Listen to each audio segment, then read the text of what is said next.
Hey, everyone.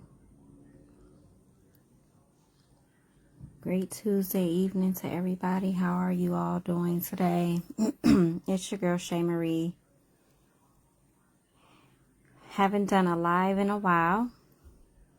But as you guys can read in my description of this video, I basically, as you can see, I'm on a campaign I'm an advocate of reading and us getting a comprehension and learning more. And I was inspired by my brother Bruce Noble L, who's just a ball of inspiration and motivation to really go after our real freedom and the true remedy from servitude, perpetual servitude, and slavery. So welcome everyone. Welcome to everyone that's watching. I'm going to be reading today a book called Meet Your Strawman and Whatever You Want to Know. So get your thanks for the love.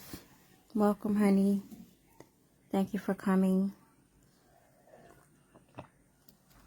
So I know you guys have seen me posting before about meeting your straw man. A lot of you may already know this information, but a lot of you don't know this information. So I'm trying to promote more reading and getting an understanding of what we read, more of a comprehension, to increase our comprehension level, our reading levels, and to help us all grow together. So this video is for that purpose.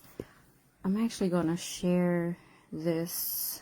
Let me see if I can share this video. I need to invite.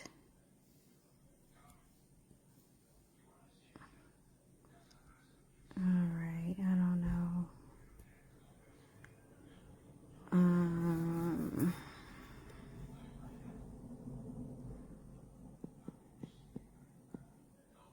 Yeah, it's not gonna let me. Okay. I'll just share it afterwards. So I'm going to read this book. I'm going to go as long as I possibly can tonight. I don't know if I'll get through the whole thing, but it is a real thin book, you guys. Very small. So we should be able to get through this within a couple of hours. So it says, meet your straw man and whatever you want to know. Happy is the man that findeth wisdom, and the man that getteth understanding. Proverbs 3:13. We the people. Governments are instituted among men, deriving their just powers from the consent of the governed. So to me that basically means we give them their power, we consent to be governed, you guys. So everything that is being done to us is by our consent, or whether it's the lack thereof, whether we know that we are consenting or not. But by us not standing up and saying anything, we are consenting. So it says, let's have a little quiz. Who meets there? This is the Capitol building. Who meets there? What do they do there? Do they help you in any way? If your answers were 1. Members of the government. 2. They represent all the people living in the country. 3. Yes, they create laws to protect me and my family. Then let me congratulate you on getting every one of your answers absolutely wrong, you guys. You're absolutely wrong if you answered those questions the way that they said, if those were your answers. It says, didn't do too well on that quiz. Okay, let's have another go. When was slavery abolished? 5. Was slavery legal? 6. Are you in debt to a financial institution? So it says, here are the answers. The serving officers of a commercial corporation. 2 is they think of ways to take money and goods from you. And 3 is no, absolutely not. They help themselves and not you, which is actually the truth. So slavery has never been abolished, and you yourself are considered to be a slave right now. Yes, slavery is legal, although it is not lawful. You need to discover the difference.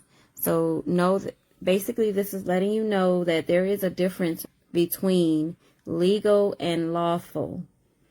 So like a lot of people don't understand that our fiat money, the dollars that we carry, that is legal tender. It is not lawful money. The only lawful money is gold and silver. So those are the differences, guys. It says, no, you are not in debt to any financial institution. Does this seem a little strange to you?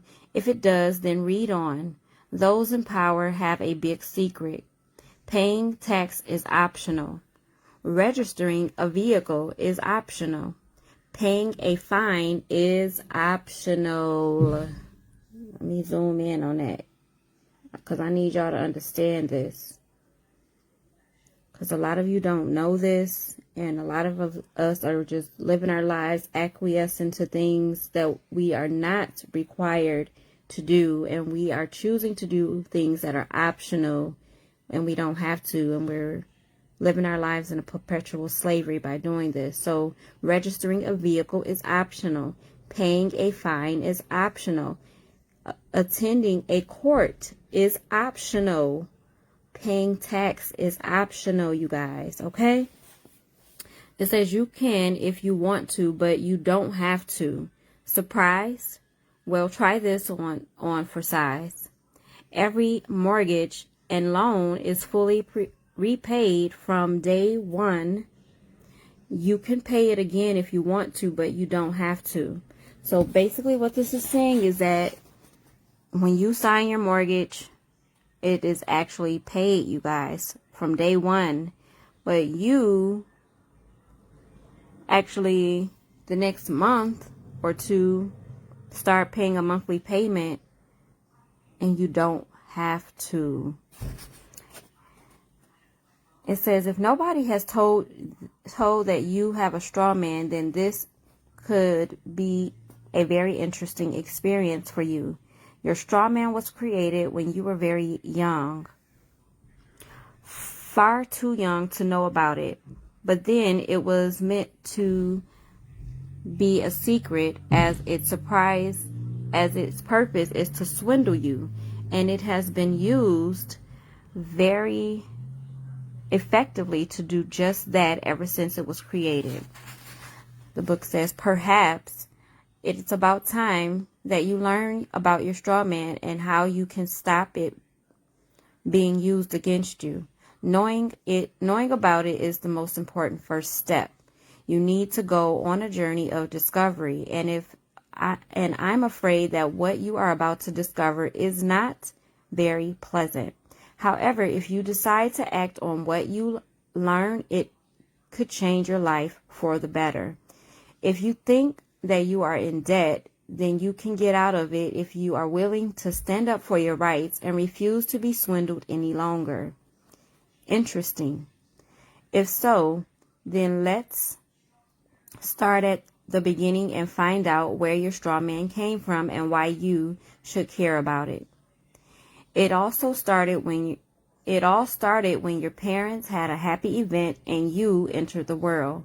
You don't know exactly when that was because you were not aware of the days of the week, the months or the years, or even what year it was. Even after some months had gone by, you still were not aware of these things.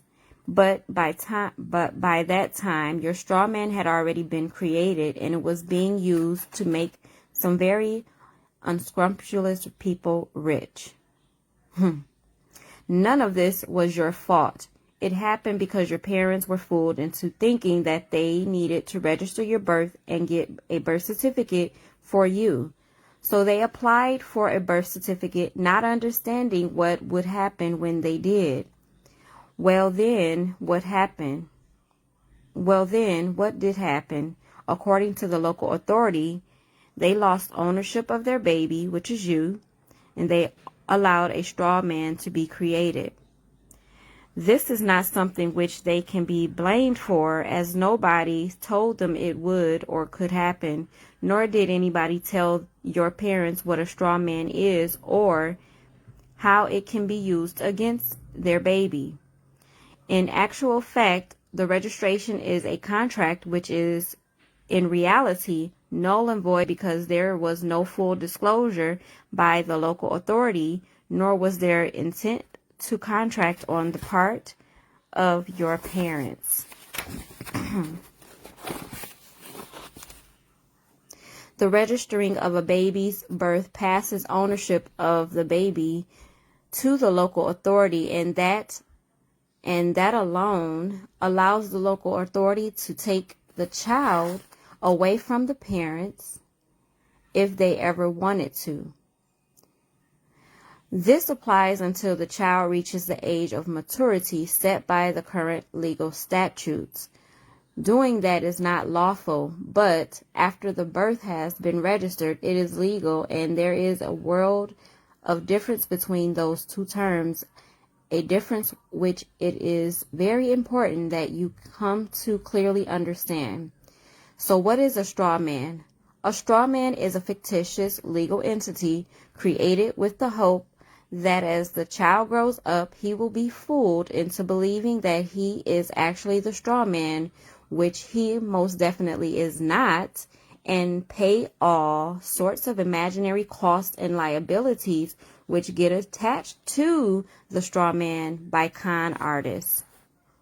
How is a straw man created?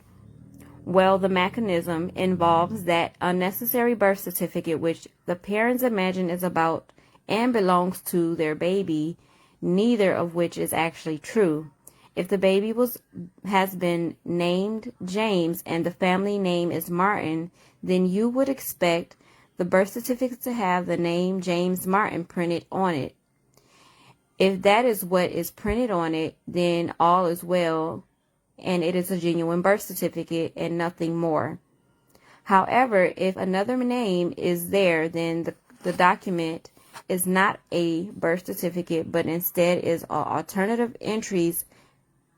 But is instead the creation of a straw man masquerading as James Martin. The alternative entries might be any of the following examples: James Martin in all caps, Mr. James Martin, Martin with a comma, Mr. James, or anything else which is not exactly James Martin and nothing less. Why create a straw man? The answer is in order to charge the straw man imaginary costs and penalties and fool the human James Martin into paying those amounts. These imaginary charges include income tax, council tax, inheritance tax, capital gains tax, road tax, import tax, value added tax, fuel levy, loan interest, bank charges, and anything else that full-time professionals can think up are confident that you never agreed to pay and don't need to pay.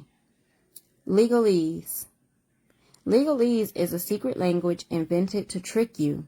It causes English words, but attaches secret meaning to those words with the sole intention of stopping you from believing that what they are saying to you has nothing to do with the normal meaning in the English language.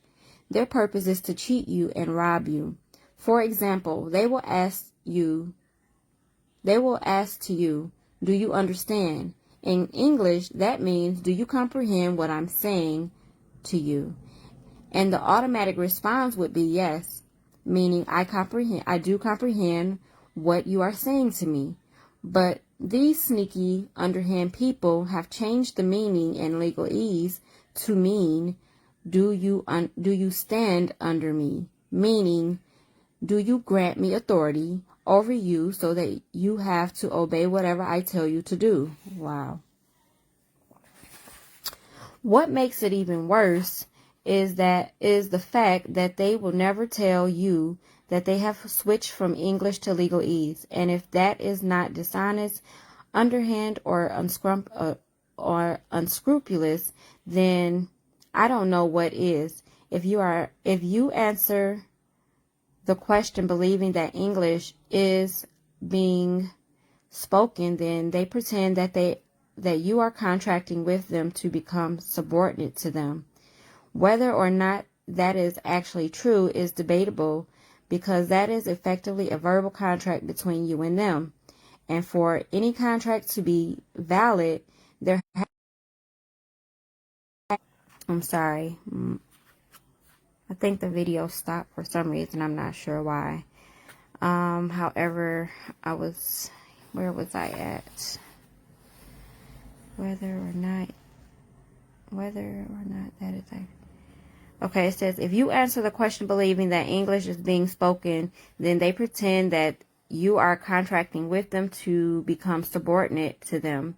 Whether or not that is actually true is debatable, because that is effectively a verbal contract between you and them. And for any contract to be valid, there has to be full and open disclosure of all the terms of the contract, and then unreserved acceptance by both parties. And in these cases, that has most definitely not occurred. But what is the point in all of this? Well, this maneuver is intended to trick you into agreeing to represent your straw man. Why? Now that's a good question. But to answer, it takes a bit of explaining, and you need to understand the overall situation. All humans are born equal with complete freedom of choice and action. If you live in the same place as a lot of other people, then there are a few restrictions which have grown up by common consent over time. These restrictions are for the protection of the other people living near you. These restrictions are called the law, or more accurately, common law, and they are few in number and very easy to understand. They are: you must not injure or kill anyone. You must not steal or damage things owned by someone else. You must be honest in your dealings and not swindle anyone. These restrictions have resulted from hundreds of years of disputes which have been dealt with through using common sense and opinions of ordinary people. They are the only limitations on you, and if you do not want to abide by them, then you need to go to some isolated place and stay away from other people. Many people think that there are hundreds of other laws which they have to keep, and new ones every day, but that is not so. Those other things are called statutes, and keeping them is optional for you, the human, but they are not optional for your fictitious straw man. And that is why the people who benefit from those things want to persuade you to represent your straw man, and so become subject to all their invented restrictions and charges. If you knew that they were optional, would you agree to give most of your earnings away in taxes and similar charges? 2, pay to own a vehicle, pay to own a television set, pay to drive on roads which were built with your money. 5, be forced to join the armed services if you are told to. 6, send an army which is supposed to represent you into another country to murder innocent people there. Were you ever told that these things are optional? If you agree to represent your straw man, then these things become binding on you. These are some of the statutes which politicians keep inventing, and in order to make you poor, make them and their friends rich, and keep you in a position where you have to do everything they say, no matter how much they harm, no matter how much that harms you and does away with your natural freedom and rights. But says somebody, we elect a government to represent us, and so we have to do what they say. After all, they have our best interests at heart, don't they? Well, this is a nice thought, but is it actually true? No, it isn't. You think that you elect politicians to represent you in your government, but this is not what you actually do. This is part of a very carefully fostered illusion intended to keep you in your place and giving most of your earnings away, typically 80% of all you earn. Part of the secret is that what is supposed to be your government is actually a privately owned for-profit company, and all that you do when voting is to help choose the serving officers inside that company. It will never make the slightest difference to what happens in the future, as that company policies and actions are controlled by the owners of the company, and they are not influenced in any way whatsoever by what you want. Think this is far-fetched?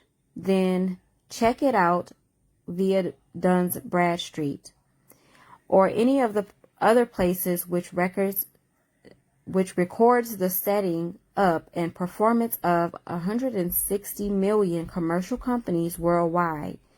When you do that, you will discover, for example, that the United States is a commercial for-profit company. The United States Corporation is a private company. The non-federal Federal Reserve Bank is a private company set up in the year 1913, as is every court and every police force, and even Congress is a company and not a person. Just in case you are not aware of it, the purpose of any commercial for-profit company or corporation is to make money for its owners and shareholders, if there are any. The people who you think of as the government don't do anything that earns money. They instead take money from you, and their main job is to make sure that you don't realize that they are in the same position as IBM, which takes away millions of your money every year. So why all the pretense of there being a genuine government which you elect and who serves you? They don't want you to understand that they are just running a company which produces nothing of any worth, something like a betting shop where almost every customer loses money, and wake up to the fact that, unlike what you have been told all your life, this is all optional, and you don't need to play their rip-off game any longer unless you want to. They want you to be so burdened down with paying them money and working so hard and so long that you don't have the time, money, or energy to stop and think about what is happening to you and your family. They are desperate to stop you from just walking away from their scam, so they make every effort to connect you with the fiction, which is your straw man, because fictitious entities like commercial companies can't have any dealing with a real man or a real woman. They can only deal with another fiction like your straw man, and it is essential that they fool you into believing that you have to act on behalf of your straw man, which you don't. They have a number of well-proven methods of distracting you and keeping you from finding out. They want you to see a great deal of entertainment, not because there is anything wrong with entertainment, but while you are being entertained, you will not be asking you will not be asking awkward questions. Also, they are very careful that entertainment reinforces their make-believe world and makes it appear to be the real world where everyone is under the government. Police officers uphold the law. Taxes are essential in order to keep things going, and things which are said to be bad for you are taxed heavily, not to make money, but supposedly to encourage you to avoid those things. You will notice that they keep saying that their invented statutes are the law, which they most certainly are not. But if they say it often enough, people start believing it and never think to question what they say. They also have another very effective technique, and that is fear. Yes, it is bad. Fear is the worst thing ever, you guys. They want you to be afraid of imaginary terrorists, afraid of disasters, afraid of new diseases, afraid of foreign countries, afraid of the economy doing badly and inflation rising. If you doubt this, then take a look at the news and count the number of positive, uplifting news items and the number of negative or depressing news items. It doesn't take much in the way of research to see the very heavy negative bias in the news. The reason behind this is to make you feel that you need government and an army to protect you from these supposed dangers. It is easy to keep the news items biased that way because all of the major news agencies and media outlets in the world are owned by only 5 or 6 privately owned commercial companies. So to supposedly connect you to the Strawman, which they created for you when your birth was registered, then they use the legalese technique of conning you with the name of the Strawman. If you are ill-advised enough to go to court, which is a corporate place of business, as the accused, you will be asked to confirm your name, quoting the full name shown on your birth certificate, which is the legal personality. Titles such as Mr., Dr., Rev, Gov, Sec, or whatever are not asked for, as they are not required. The accused is actually the legal personality, which is the name of the birth certificate. So when they ask for the person's name, they are talking to the legal personality, which is the straw man, and not to the human.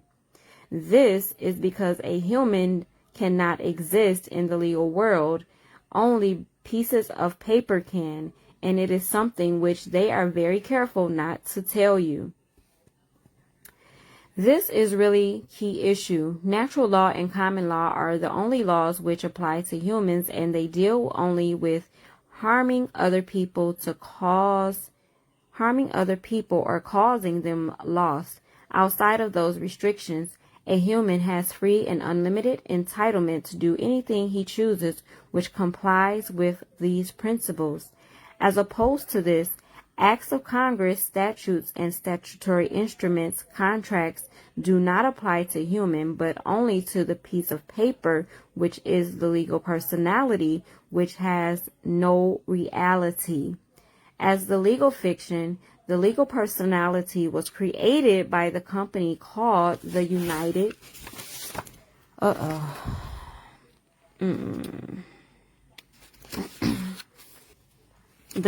States Corporation, and that company gets to say what the rights and duties for that piece of paper are.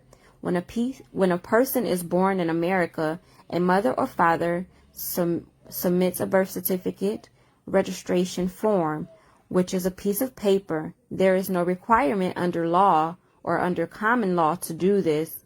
When any limited company or a corporation is set up, there is always a certificate of registration in order to create a legal personality, and it is a piece of paper. Please note that an American birth certificate states quite clearly that it is not evidence of identity, meaning that it is nothing to do with any human. Marked on it is U.S. copyright, showing clearly that it does not belong to an individual and was created by the state. The act of registration or registering a child makes the child a ward of the court, and the child can be taken away from the parent at any time. 1 second, guys.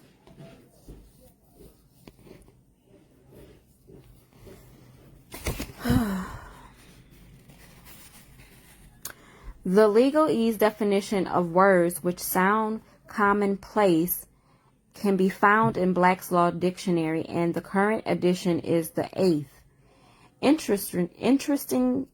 Interestingly, in legalese, you, the human, are defined as a monster, which shows exactly what the people who use legalese think of you. Charming people, aren't they?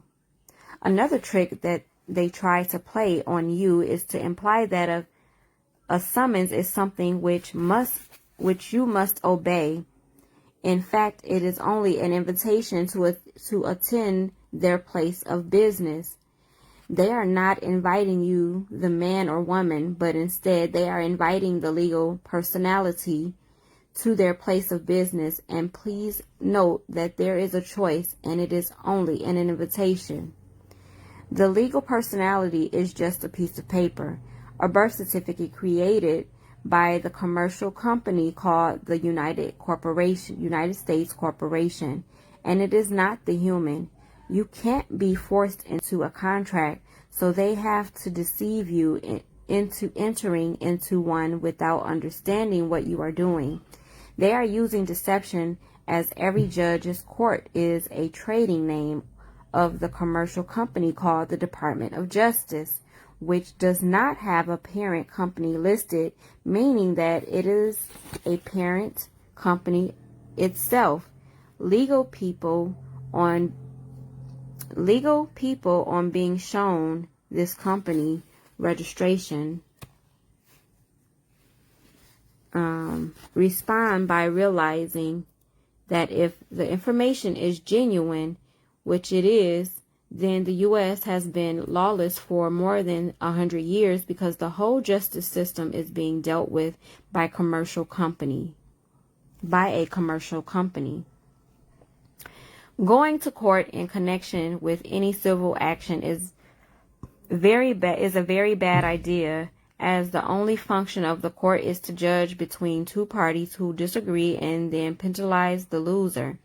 The court doesn't care who wins or loses, and the objective of the court is to make a profit for its owners, as it is a commercial enterprise, and its purpose is to acquire money from anybody who is foolish enough to attend. If you look at the summons, which is really an invitation to go to court, you will see that it is not your name, but in the name of the strawman, which they are hoping to fool you into representing. Dealing with debt. Because of the very high percentage of money earned being taken away from the average person, it is not usual for people to end up with what looks like debt. Most people spend their time worrying over the statement of what they are told they owe and do endless calculations to see if they agree with the numbers which they have been sent. Again, this is the sort of misdirection which magicians use to fool audiences, distracting their attention away from where the action is really taking place. Here the question is really not how much is owed, but instead is anything actually owed. You need to remember that any financial institution is a legal fiction and does not actually exist. As a result of this, it can only deal with other legal fictions, essentially other pieces of paper, and it can't have any dealings with a man or a woman, as they are not legal fiction. It is also important to understand what passes for money nowadays. Let's say a trusty friend, James Martin, goes looking for a loan, and he fills out an application form with the Swindle Bank Incorporation for $10,000. Interestingly, the form which he is asked to sign, says that he has already received the $10,000, although the loan has not been approved. Wow. The next day, the loan is approved, and James is handed a check, which he is asked to sign and deposit to his account with the bank.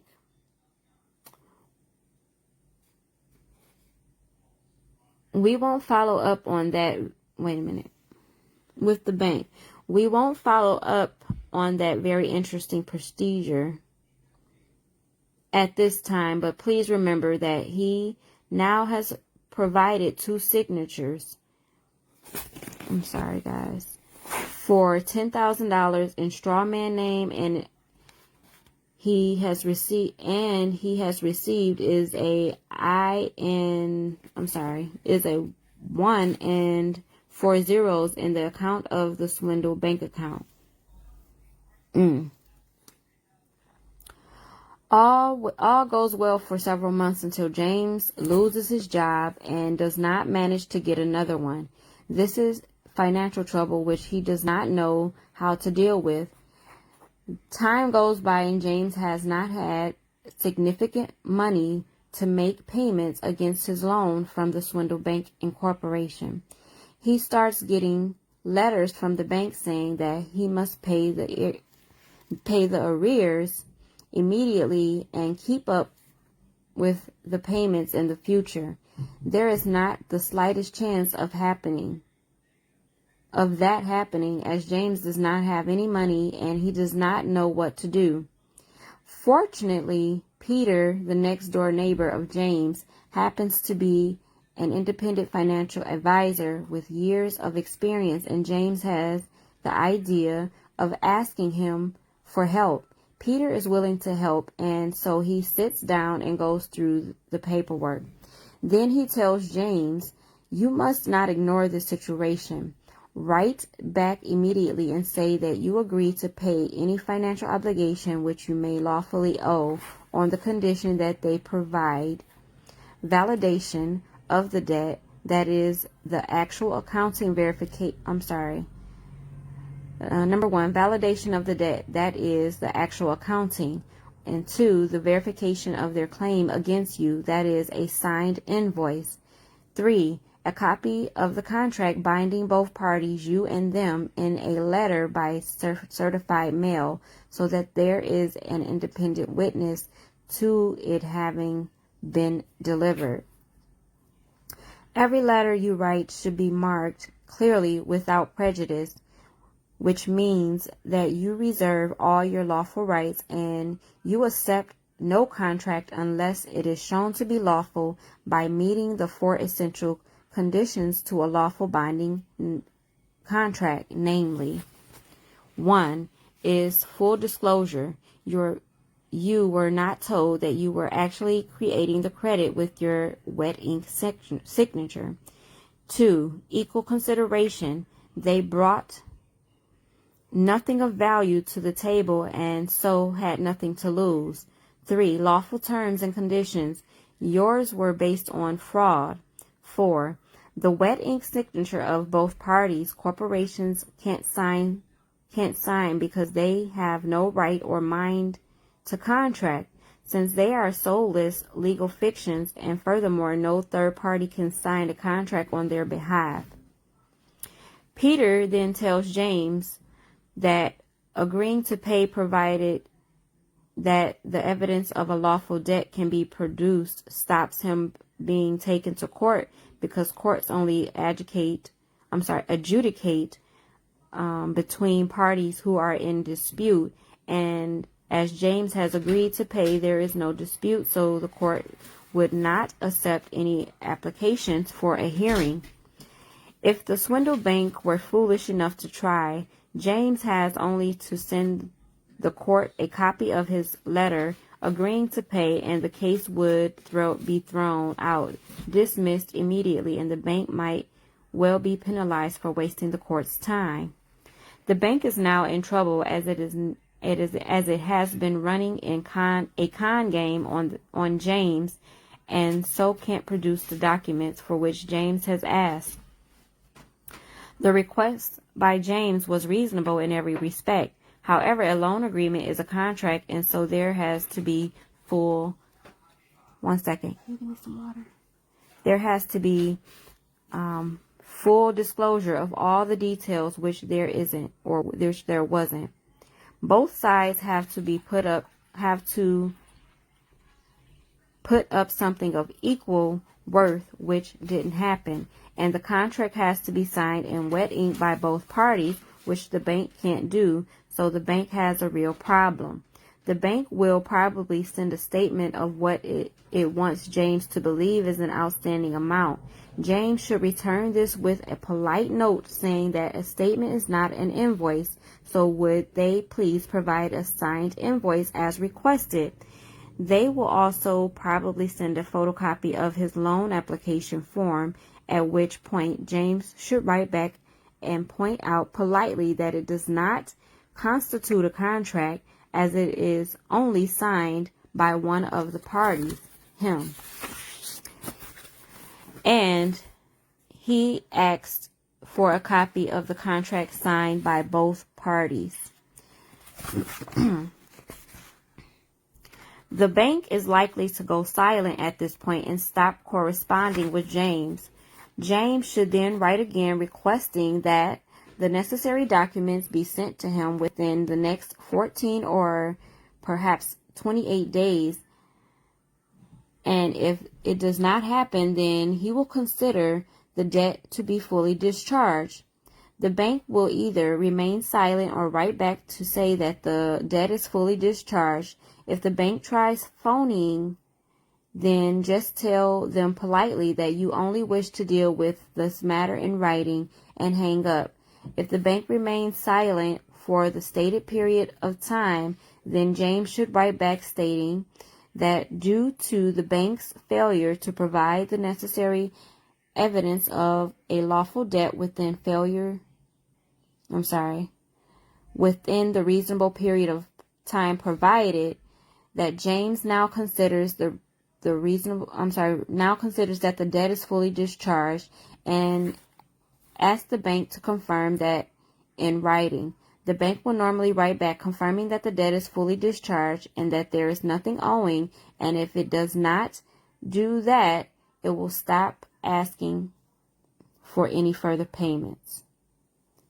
The reason for how and why this takes place takes a good deal of explaining, and many people find it difficult to understand, so it is covered in detail on the following pages here. Many people think that this process sounds like you ripping off the bank, but this is definitely not the case. What is money? Originally in England, the unit of money was called £1 sterling. That was because it was literally sterling silver weighing 1 pound, and it was quite difficult to carry several pounds weight of currency around with you. It was arranged that the actual silver could be held in a bank, and a promissory note, which was essentially a receipt for the deposit of each pound of silver on deposit, was issued. It was much easier to carry these banknotes around and to do business with them. If you wanted to, you could always take these notes to a bank and ask for them to be cashed, and the bank would hand you the equivalent weight of sterling silver in exchange for the notes. Today, the currency in America is banknotes, which are certainly easier to carry around than metal coins. But there is one very important difference. These notes are issued by the private company called the Federal Reserve Bank, which is a good name for a company as any other name. However, if you were to take one of their banknotes to the branch of the company and ask for it to be cashed, all that they would do is give you another note for it to be cashed. All they would do is give you another note with the same numbers of credit printed on it, or alternatively other notes with smaller numbers printed on it. This is because, unlike the original banknotes, there is nothing of any physical value backing up the banknotes of today. They are only materially worth the physical paper on which they are printed. One moment, you guys. I need to drink some water.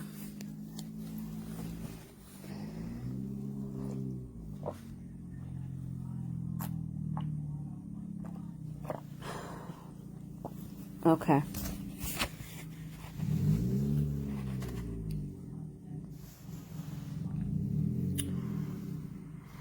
It says it actually gets worse than that. What happens most commonly nowadays is that they do not even bother printing those pieces of paper.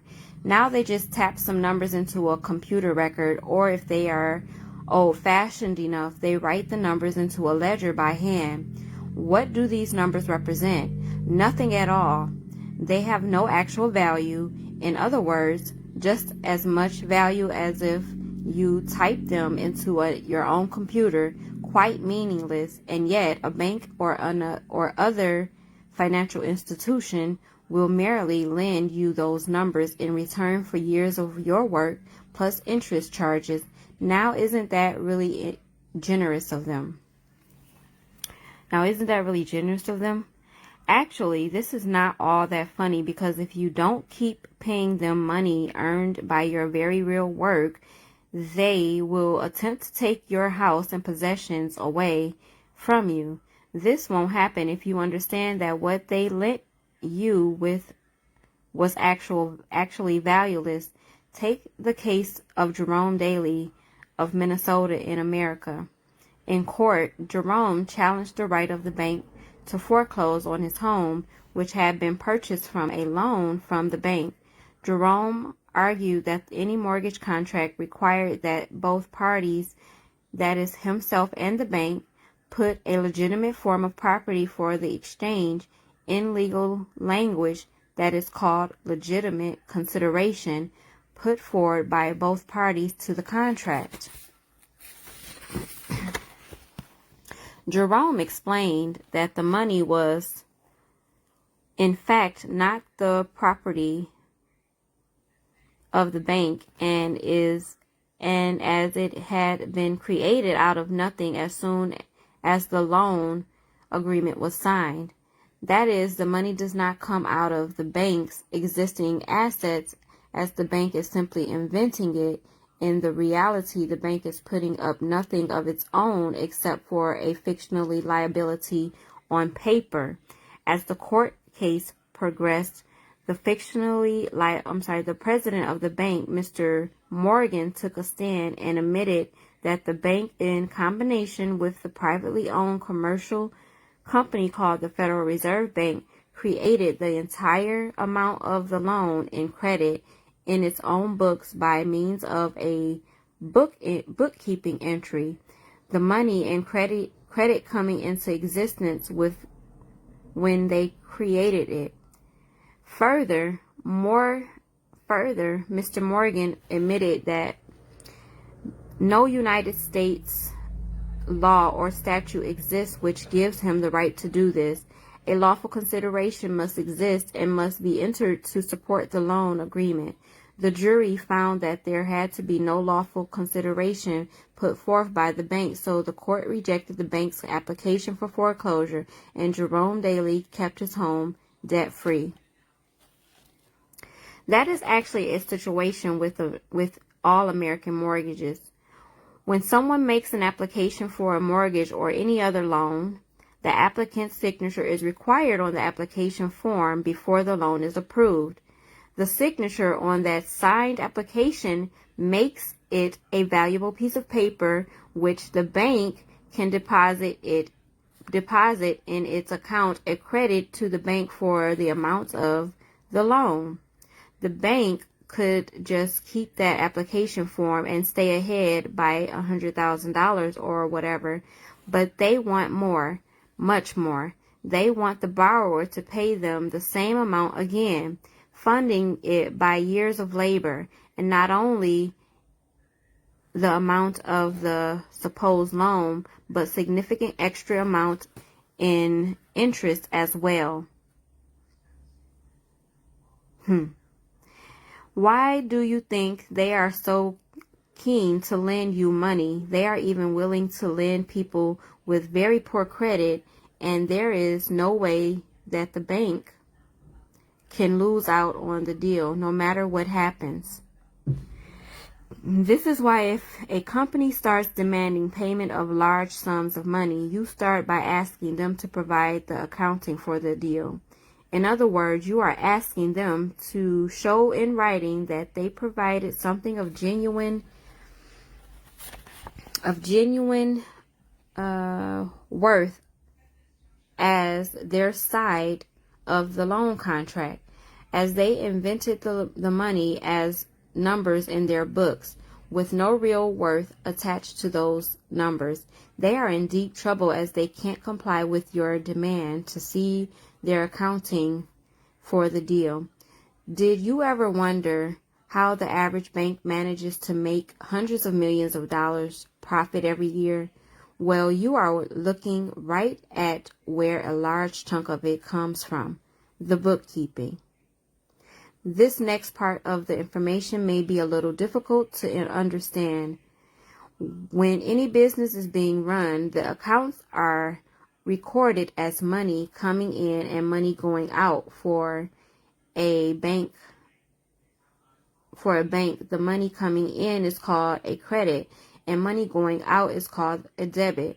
The objective is to have these common amounts always match each other balance or for any customer. Not everything done in banking is immediately obvious to the average person, so it may be a little difficult to understand how everything works in this area. If you have an account with the bank and you deposit $200 to open the account, the bank enters that into its book as a credit. The credits on your account is $200 and the debit is $0. So the balance has a positive or credit value of $200.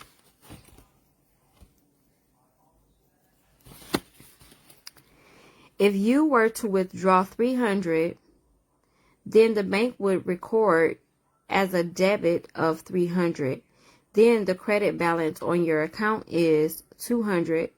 The balance on your account would be, when the credit balance on your account is $200, the balance on your account would be $100 in debit. That is overdrawn by $100. If you were to deposit a further $100 and then close your account, the bank would not have any problem other than the fact that they would like to keep you as a customer. As far as accounting goes, your account is balanced and the bank is satisfied when the state of affairs $300 has come in and $300 has gone out. The book balance, case closed. Now, if you were to apply for a loan,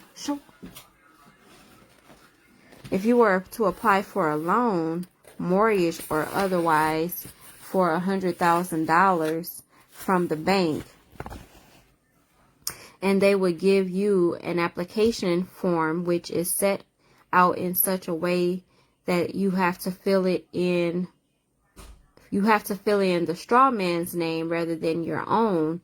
Separate boxes with one of them containing Mr., and they may even require you to fill the form in using block capital letters.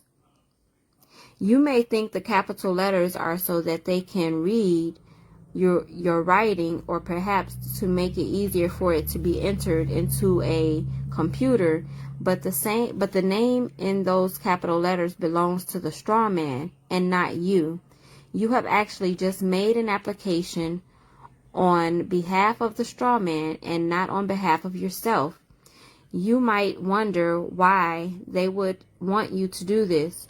After all, what could they ever get from the straw man? Well, you might be surprised.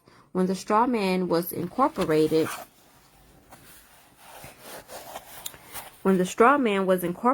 they assigned a large monetary value to it, possibly $100 million, and they have been trading on the stock market on behalf of the straw man ever since. And you know how many years that has been. Yeah, because I'm 37. So very surprisingly, in their opinion, the little fellow is really very rich, and you have just authorized them to take the amount of your loan application from your straw man's account.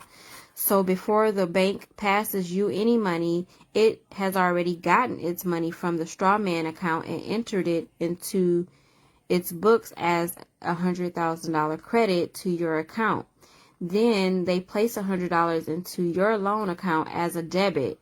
Interestingly, that loan account is now balanced and could easily be closed off as a completed deal. This is where the sneaky part comes in.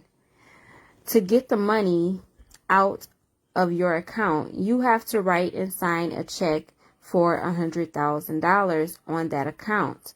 What does the bank do with checks which you sign?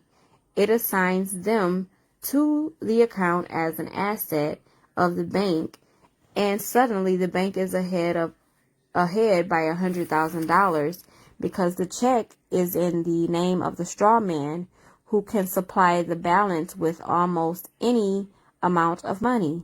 But it doesn't end there, as the bank is confident that you know little about what is going on, that you will pay them anything up to $100,000 over the years against what you believe you owe them. If that happens, then they have made yet another $100,000 for the bank. To make things even better for them, they want you to pay them interest on the money which you don't actually owe them.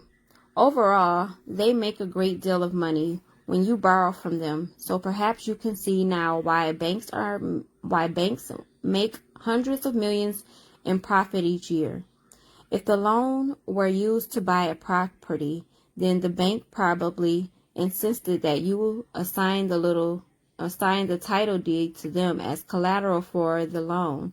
As soon as the property deal was completed, if you then fail to keep paying them, they are likely to attempt to foreclose on the loan and sell your property quickly for an even greater profit. And to add insult to injury, if the property sale did not exceed the amount of the loan plus the charges for selling it, then they are likely to claim that you owe them the difference. Who these motherfuckers?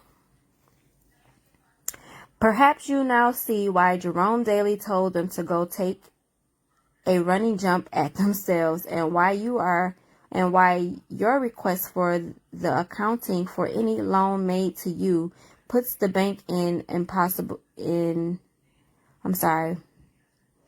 It says, and why your request for the accounting for any loan made to you puts the bank in an impossible situation.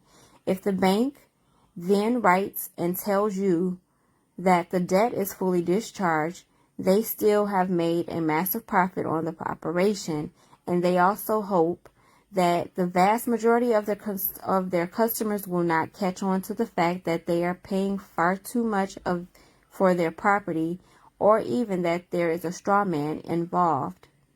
Please don't feel that you are ripping off the banks if you don't pay them what they are asking you to pay.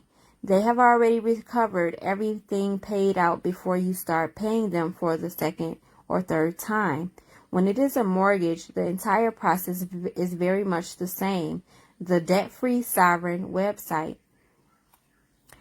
So here's a link, you guys. It says this link gives a very clear description of this process in Canada, and the process is very much the same everywhere else.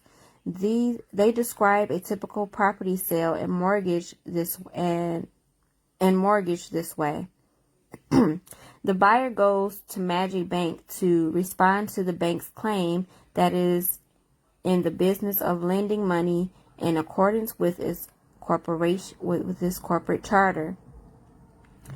The buyer went to the bank believing that Magic Bank had the asset money to lend. Magic Bank never tells its customers the truth that it does not have any money to lend, nor that Magic Bank is not permitted to use their depositors' money to lend its borrowers. Notwithstanding the fact that Magic Bank does not have any money to lend, Magic Bank makes the buyer or borrower sign a mortgage loan application form, which is essentially a promissory note saying that the buyer or borrower promises to pay Magic Bank for the money, what money, which is supposed to receive from Magic Bank even before any value of consideration is received by the buyer or borrower from Magic Bank. This promissory note is a valuable consideration, a receivable, and therefore an asset transferred from the buyer to the bank, which Magic Bank enters into its own asset account as a cash deposit. After making sure that the buyer has the ability to pay the required monthly payments, the buyer has credit. Magic Bank agrees to lend the buyer the money or cash to pay the seller. Magic Bank has no money to lend, but it gave the buyer a promise to lend money by way of commitment letter or loan approval or loan authorization or loan confirmation letter, etc., signed by a bank official or loan mortgage officer employed by bank or Magic Bank. Magic Bank's acceptance of the buyer's promissory notes makes the bank liable to the buyer or borrower for the full face value of the promissory note, which is the agreed purchase price of the property, less any cash deposit or down payment money paid by the buyer directly to the seller. It is important to note at this point that all real estate transactions require that the property being sold must be conveyed by the seller to the buyer, free of all liens and encumbrances, which means that all liens such as existing mortgages, judgments, etc., be paid before the property can be mortgaged by the buyer as collateral to the mortgage loan, which is yet to be received by the buyer pursuant to the promise made by Magic Bank. How can the seller pay off this mortgage and obtain clear title if he has not received any money from the buyer? And how can the buyer mortgage a property that does not yet belong to him?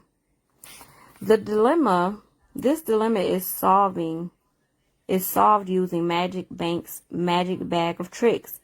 Magic Bank is in concert with the bank's lawyer or notaries causes all the liens and encumbrances to magically disappear by writing a Magic Bank check backed by the buyer's promissory note and the agreement of purchase and sale deposited into the lawyer's trust account to pay the seller for the property at closing.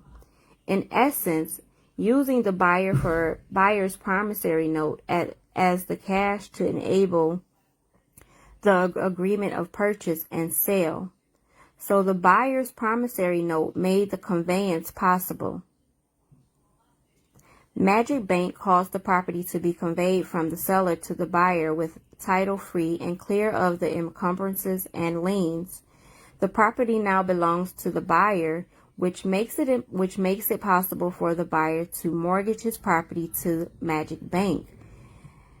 The buyer actually paid for the property using his own promissory note.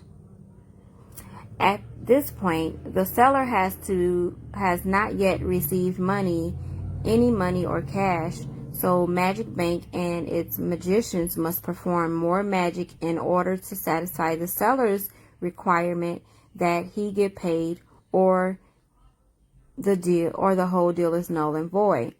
The seller does not even know that the property has been magically conveyed to the buyer's name in order for the seller to receive any money. The ensuing magic trick is accomplished this way. The buyer is made to sign another promissory note.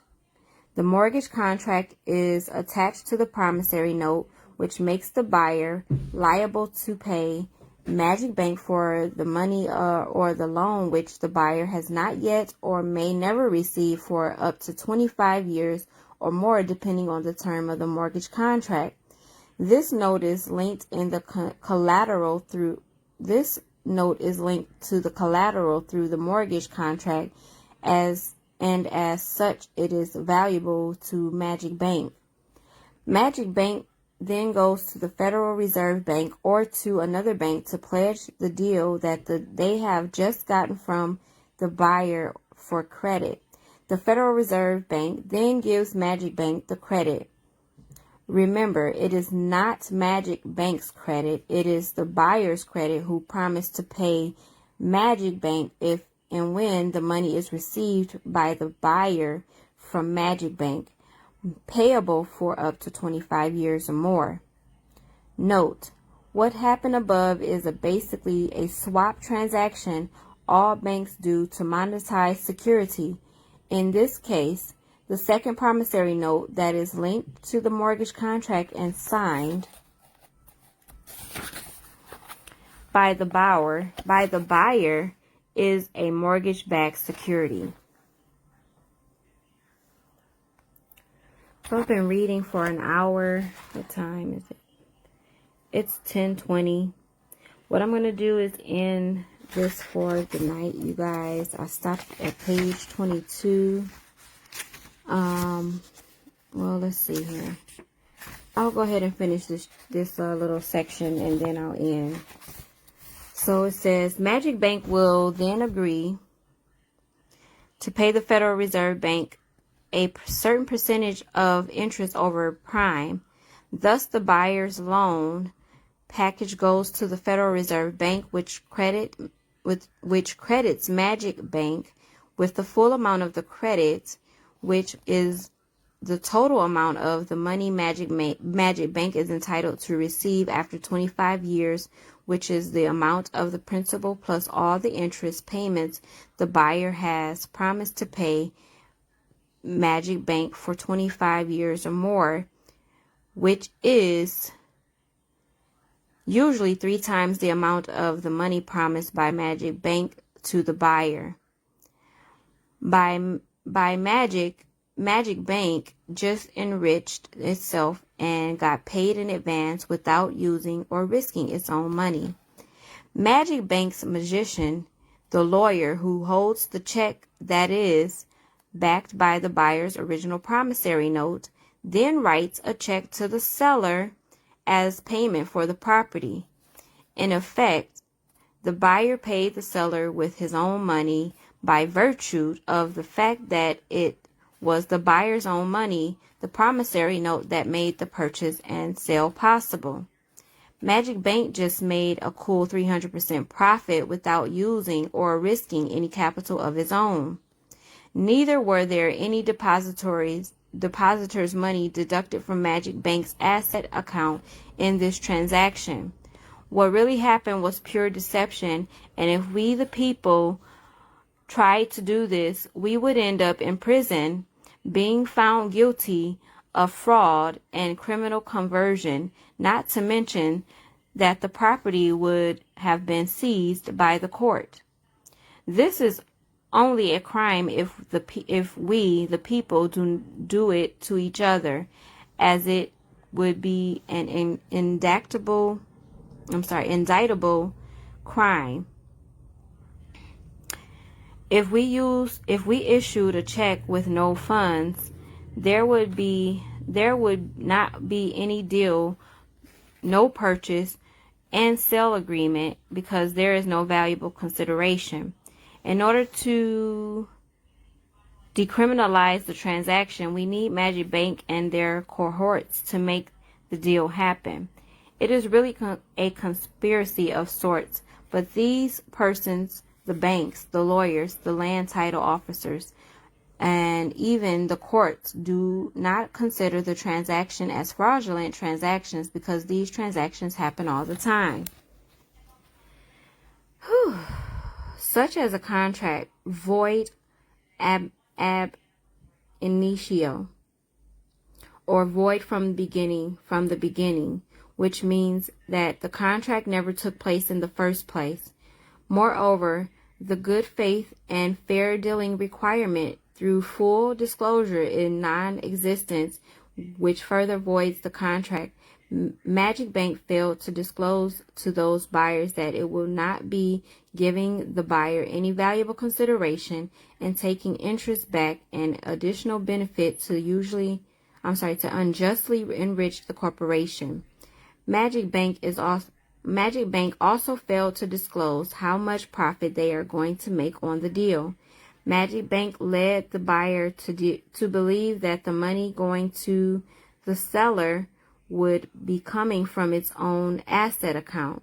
They lied because they knew, or ought to have known, that their own book or ledger would show that Magic Bank does not have any money any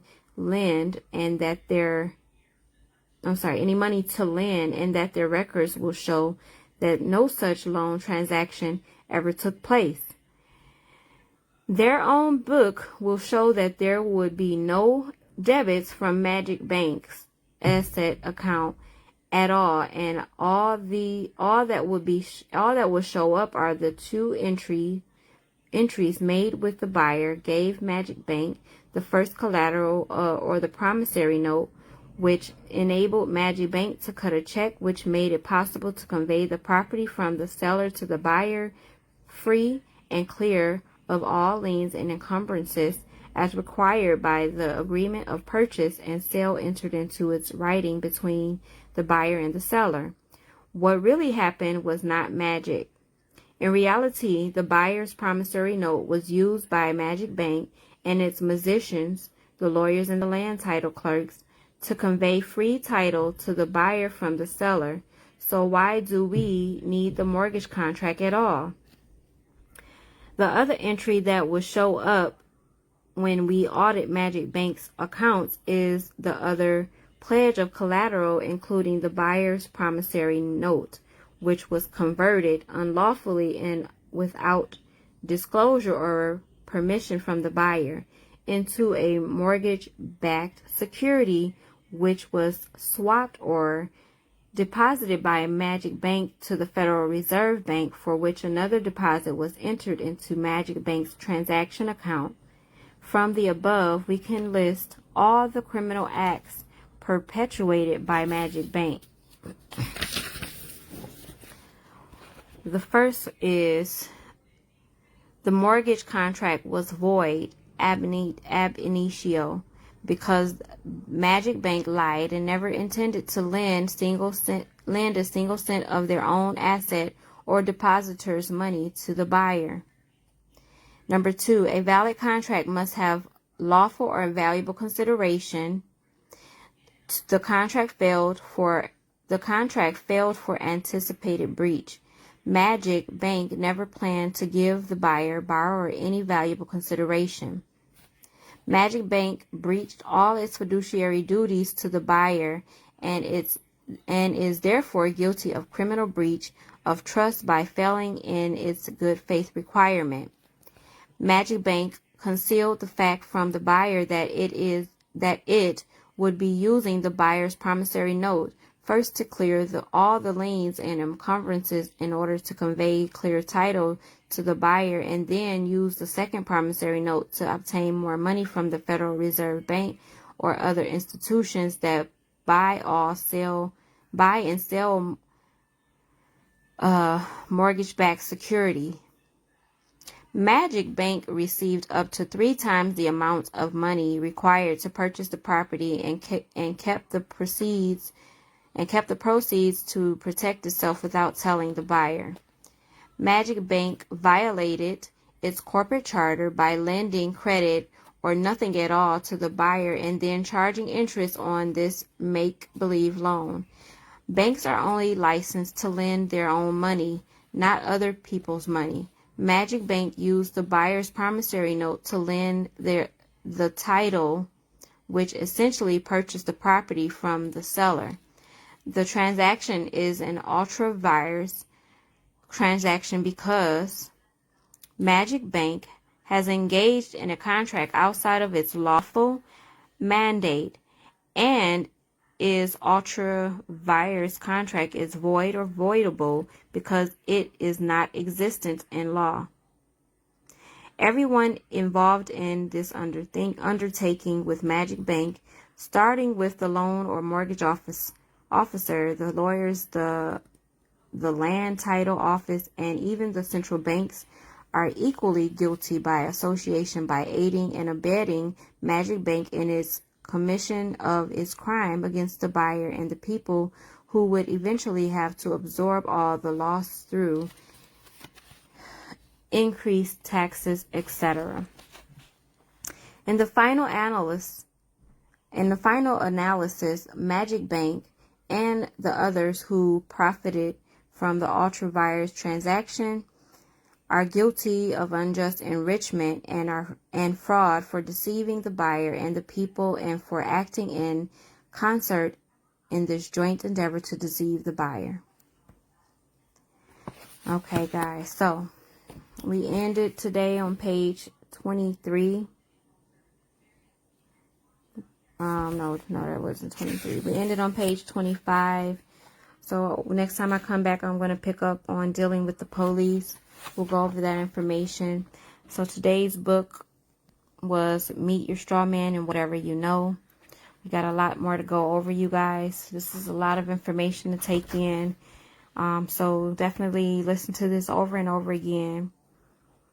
I hope you appreciate, me taking my time to do this with you guys. I'm very, I'm so much of an advocate into helping our people get an understanding and overstanding of who we are, how powerful we are, and what has been hidden from us. So we're going to unravel these things together. Be sure to check out freedomwriters.org. Click the link above and listen to one of our last book club readings, which we did on this past Sunday morning. We had coffee, tea, and book reading.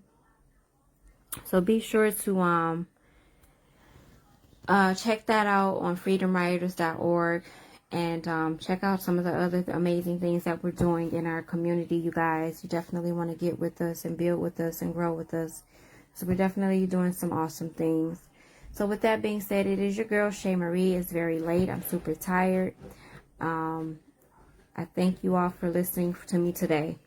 Take care. Thank you, honey. I want to pick up from on page 25 where we left off at. And we're going to discuss dealing with the police. Years ago, a policeman was your friend and a defender.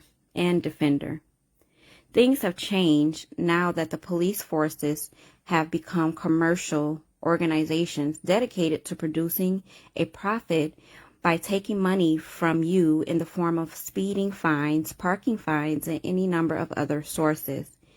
It was stated on a national TV recently that in the last 13 years, 300 additional offenses have been invented. as each individual police force is a commercial company in a way that, like a McDonald's restaurant in strategy, it has no authority to enforce anything any more than a McDonald's has. The men and women who work under the banner of their local police force have two separate roles. When they take up their occupation, they take on an oath, pleading to uphold the law. The oath and nothing else gives them the authority to act to enforce common law. That is, the few things which are listed near the start of the legalese section above. It does not authorize them to do anything connected with so-called government statutes, so they have been trained to use legalese to entrap and uninformed members of the public. To be fair, it is highly likely that members of the police force are not aware of what they are doing and do not understand the difference between legal statutes, which are optional, and the lawful common law requirement, which apply to everyone and are not optional. Please don't get me wrong. Most policemen and policewomen do a great job and assist members of the public, often above and beyond the requirement of their job, opposing bullying, intimidation, fraud, etc., and comforting in cases of bereavement or injury.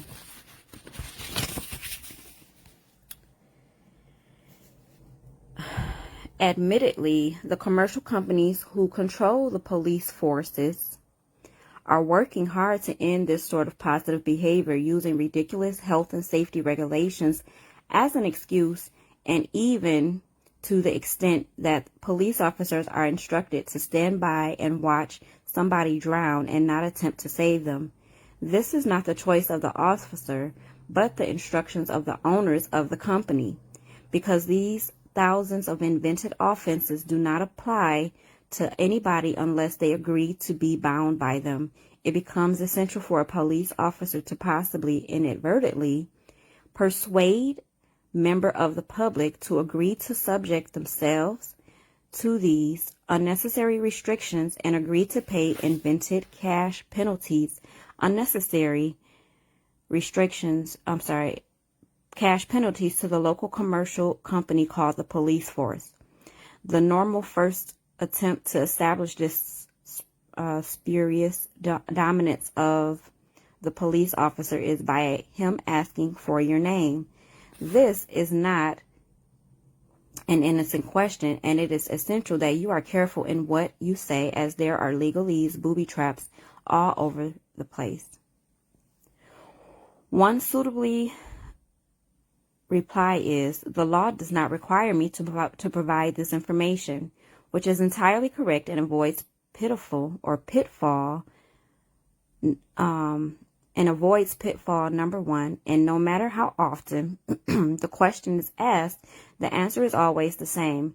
It is important not to argue with a police officer, as that is another legalese booby trap, which makes you subject to thousands of hateful regulations designed to part you from your money. So only answer questions, ideally with a non-aggressive question, and don't volunteer any information. If the officer says, "You're exceeding the speed limit," you could say, "Was I?" As you don't argue, nor do you say the common law does not require anyone to keep the speed limits, obey road signs, park only where directed, etc. Even though that is perfectly true, maxim arguments are fools. As mentioned before, if the police officer asks, "Do you understand?" your response should be, "No, I do not stand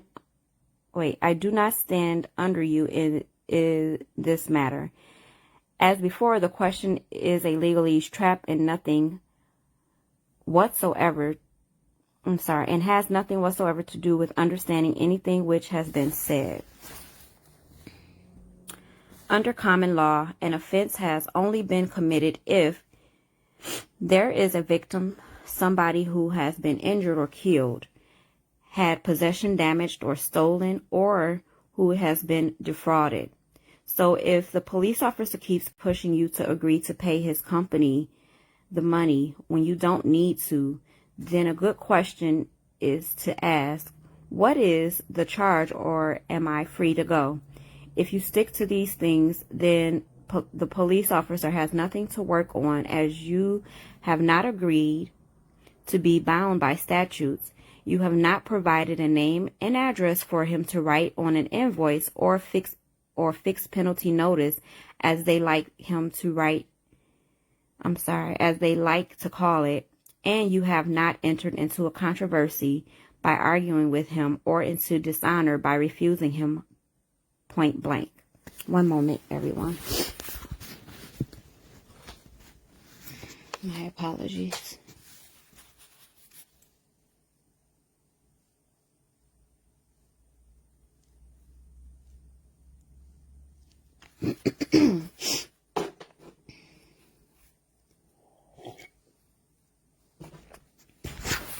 Okay.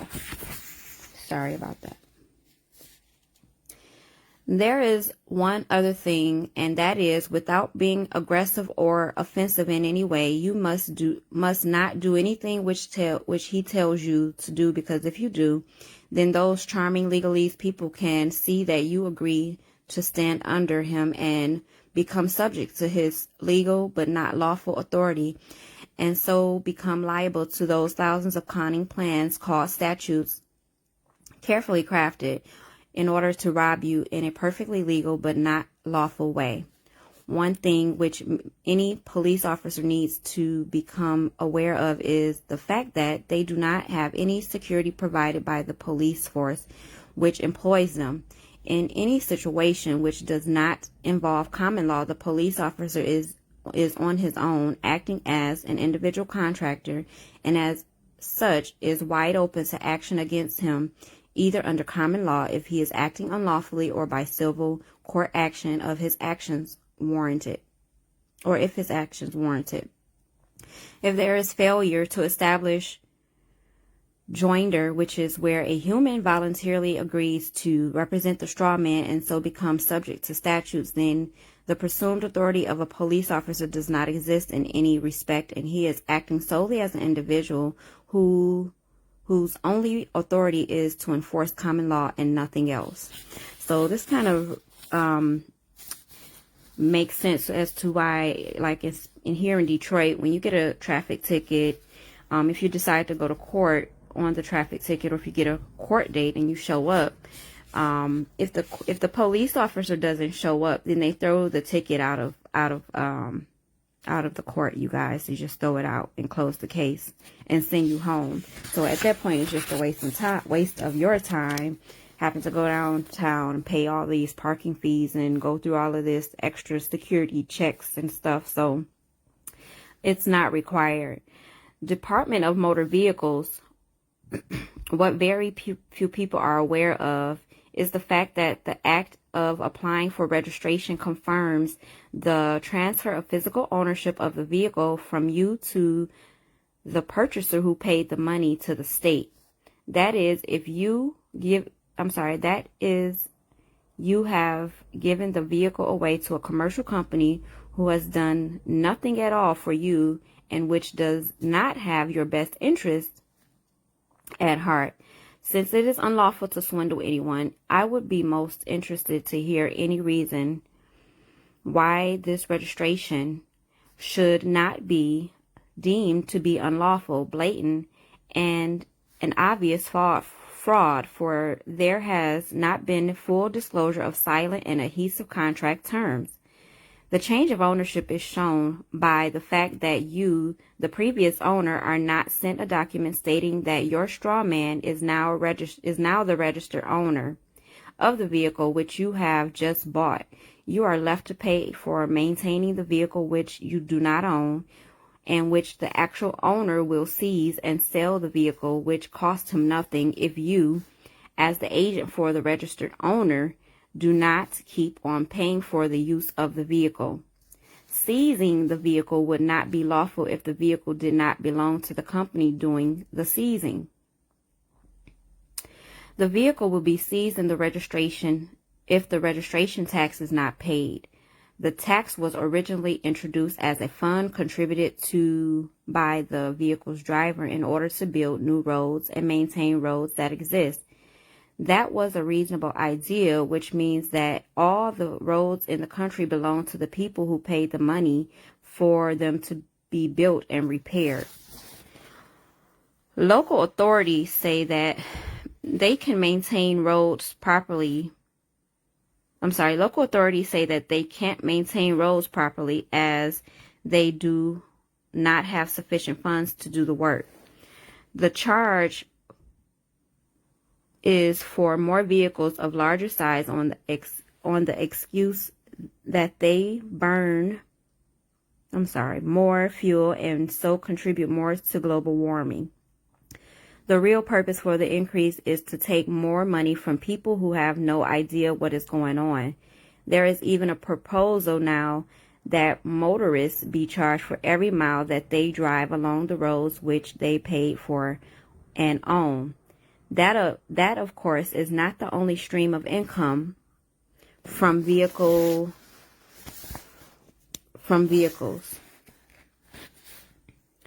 A major source of income is the massive tax on fuel for vehicles, and it has been stated that an incredible 65% of the selling price is the proportion which is needed for the location, extraction, processing, and delivery of actual fuel. In passing, it can be noted that vehicles can be run on water, compressed air, energy direct from environment, permanent magnets, and even on gravity. It will, without doubt, be a shock to you that many of the inventors who have done this suddenly disappeared as soon as they started testing their prototypes. Far-fetched? I know of 5 people who have been told to cease and desist or else.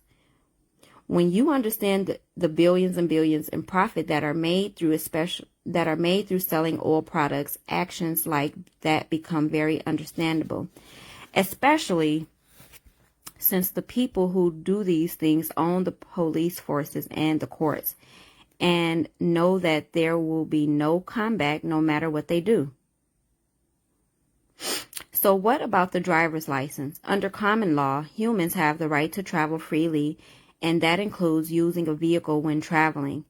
The legalese people want to persuade you that you are no longer a traveler under common law, but instead you are a driver, subject to their statutes, and they demand that a driver must have a driver's license, registration, tax, car insurance, and anything else that they can think up. If you wish to live in freedom and somebody asks you to see your license, then the question is, why would I want one of those? A driver's license is only needed for the driver of a vehicle which is being used in commerce. It can be argued that transporting a straw man is a commercial undertaking, so it would be advisable to not have anything related to a straw man with you on the road. It is also important not to give your name, address, or supposed date of birth, or to show any form of ID as that places you in a position of voluntary submission. Obeying the command of another human being who is of equal standing to you, associating yourself with and consequently representing a straw man who is automatically subject to all statutes, being itself a legal fiction joined to that fictional world. So if you are not carrying a passenger who is paying for the journey, and you are not stopping off on a journey to sell things, and you are not transporting a straw man, then you are not a driver with a passenger, but are instead a traveler with a guest traveler travelers do not need a driver's license. Postal demands. Each person generally gets a number of demands for amounts to be paid. Bills. If you get a demand for payment, you will notice that it is not addressed to you, the human, but the fictional straw man, which has a name which sounds like your name but is not the same. The name will be printed on the demand in all capital letters, or in rare cases, preceded by Mr., Mrs., or Miss, and any one of those names refers to the straw man who sounds like you and which has a creation date which matches what you have been told was your birthday. You can pay this demand if you want to, but it is entirely optional. Remember that it is not you who is being billed. Also worth remembering is that you, the human, are bound by common law and not legal statutes, and common law does not require you to pay any form of tax. The company invoicing the straw man is hoping that you do not catch on to the fact that it is not you who is being billed, and so make the payment as a mistake on your part. If you don't want to pay this unnecessary charge on behalf of the straw man, then you can mark the envelope "No Contract," return to sender, mail it back to the sender. Any subsequent letters can be treated in exactly the same way. As in all cases, do not have any telephone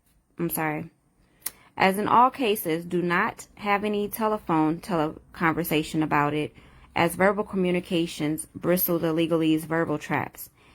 At most, say that you wish to deal with any such matters by mail and terminate the call. It does not matter if an employee turns up at your home and hands you a letter or puts it through your mailbox. The letter is not for you and even addressed to you. It is addressed to the straw man, so it can be mailed back to the same as any other letter. Recently, Tony Rook in the UK took a different approach. He refused to pay for a TV license and went to court over it. There he stated that he would not pay the TV license fee because the BBC, which is the British Broadcasting Corporation, intentionally misrepresented facts about the 9/11 attacks. As is widely known, the BBC reported the collapse of the World Trade Center Building 7, the 47-story Salomon Brothers building, which was never hit by an airplane but which collapsed at free fall speed later that day, more than 20 minutes before the collapse occurred. Rook stated that the BBC had to have had prior knowledge of that terror attack and so were complicit in the attack. He then showed a recording of the BBC video news broadcast along with considerable additional evidence. The judge agreed that Rook had a reasonable case to protest and was found not guilty by the court and was not fined or failure to pay the licensing fee. If it is still available, the BBC News report of the collapse showing the building standing behind the reporter is at, so here's the link to that, you guys, if you want to check that out. If you wish, you can take a more forceful direct stance as demonstrated here by a letter issued by Christopher Lees when dealing with a fixed penalty notice charge. Dear Sirs, please read following notice thoroughly and carefully before responding. It is a notice. It informs you. It means what it says. The reason why you need to read it carefully is simple. I am offering conditional agreement. This removes controversy and means that you no longer have any ultimate recourse to a court of law in this matter, because there is no controversy upon which it could adjudicate. You always have the option of dragging these conditions into a court of law only to be told that they are indeed lawful. That is, of course, always your prerogative should you decide to waste your time. For this reason, it is important that you consider and respond to the offer in substance. The nearest official form will not suffice, and consequently is likely to be ignored by myself without any dishonor on my part. On the other hand, there is a time limit on the agreement being forced. It is reasonable and it runs out then, and If it runs out, then you and the associated parties in default are in default, removing any and all lawful excuse on your part for proceeding in this manner. For these reasons, it is recommended that you carefully consider this notice and response in substance, which means actually addressing the points raised herein.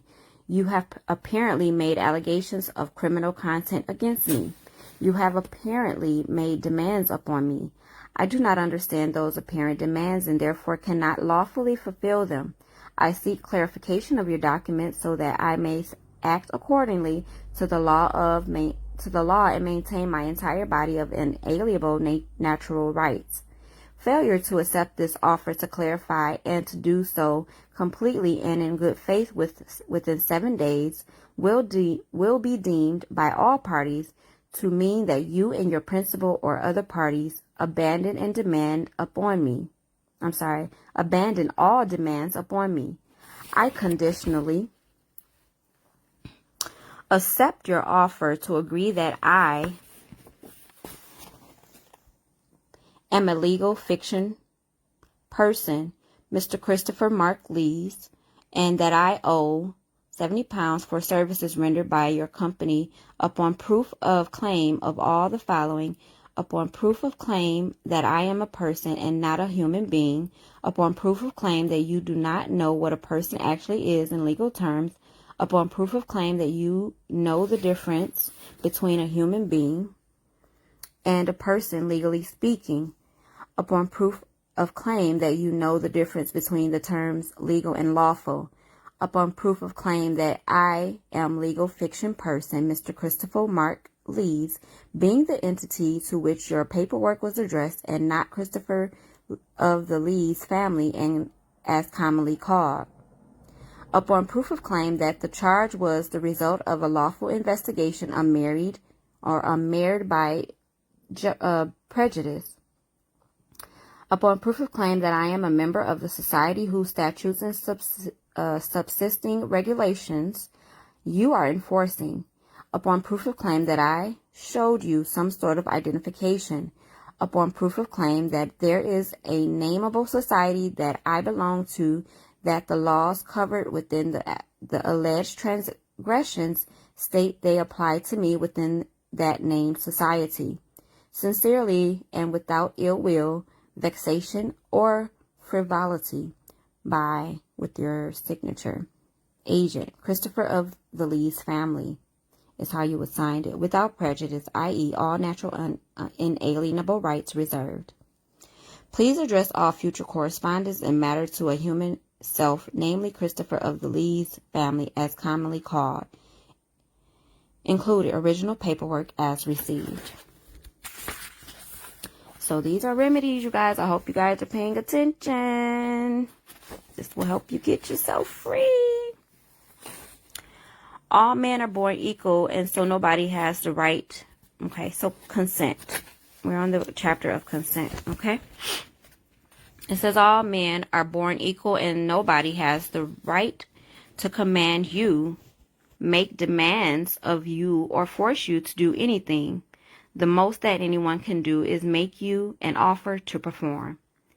Even though they may say that it is an order or a demand or a summons, it is in reality an offer which you are free to accept.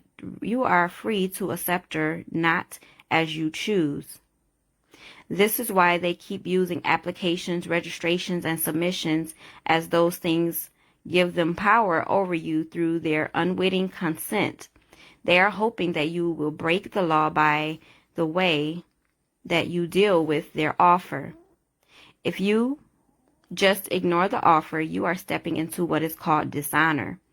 The only effective way of dealing with the offer is conditional acceptance, as already mentioned.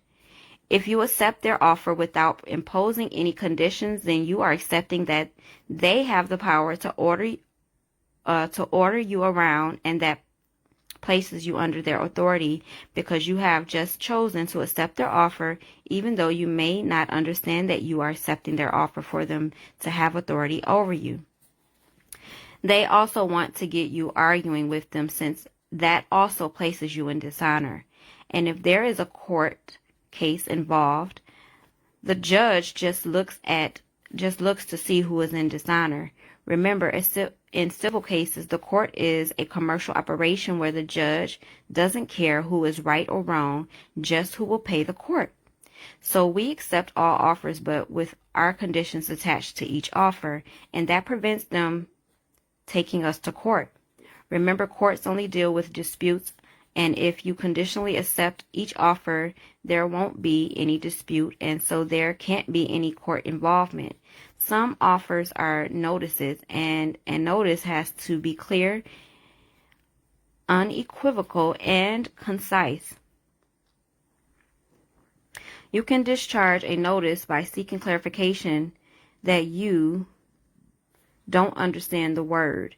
They were hoping that you would just ignore the notice and so go into dishonor and become liable. A parking ticket is a notice, and please be aware that a parking ticket is not a bill, but instead is a notice telling you that there is something to which you should pay attention. So write back saying that you have noticed their notice, and as they appear to think that you owe them money, you are happy to pay, but first you need some verification before payment is made. First, there is a need to verify the debt, so please send me a bill with a human signature on it. Also, I need to see the lawful two-party contract supporting that bill. As they can't supply either of those things, it kills the claim stone dead. So just keep insisting that they either supply those things or else stop bothering you. An interesting alternative is that if they send you a final notice marked remittance, then that piece of paper actually has the value of the money amount written on it. The really silly thing is that you have the option to write accepted for value on that piece of paper, sign it with your name and date it, and mail it back to them. And technically, it concludes the matter by paying the amount demanded. Who was it that said it is a mad world? Actually, the payments come out of the vast amount of money which your straw man has accumulated over the years, and your signing the documents accepted for value authorizes them to take the payment from your straw man account, and that suits them as well as yourself. Writing accepted for value means that you are authorizing them to take the amount they specify out of the straw man, which has such a large amount in it that the balance will hardly be affected at all. Okay. So I've been reading for about 30 minutes. I'm going to drink some water, you guys. Okay?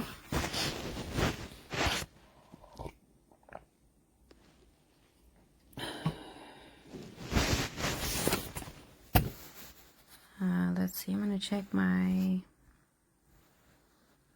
comments, which I don't have any, I see.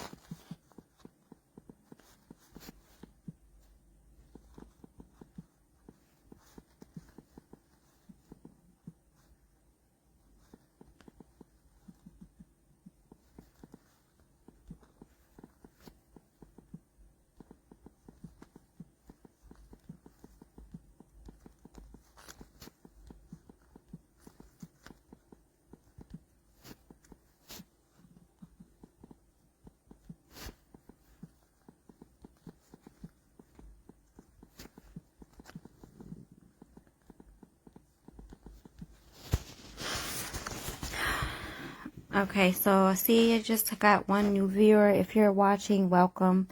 So right now we're reading Meet Your Straw Man and Whatever You Want to Know. I started reading this last night. So I read all the way up to page 25 or 24. Is where we had stopped at. And so I picked up on dealing with the police, and we've been talking about dealing with the police and registrations for your cars and stuff like that, seizings of your vehicle, postal demands. So a lot of this stuff is actual remedies that will help you to deal with these things. So I highly recommend you reviewing this over after it is finished being recorded. If you're watching this, I'm going to post this on my YouTube channel as well. So if you're watching this, I would definitely love your feedback, likes, and, you know, be sure to subscribe to the channel, okay? Let's see here.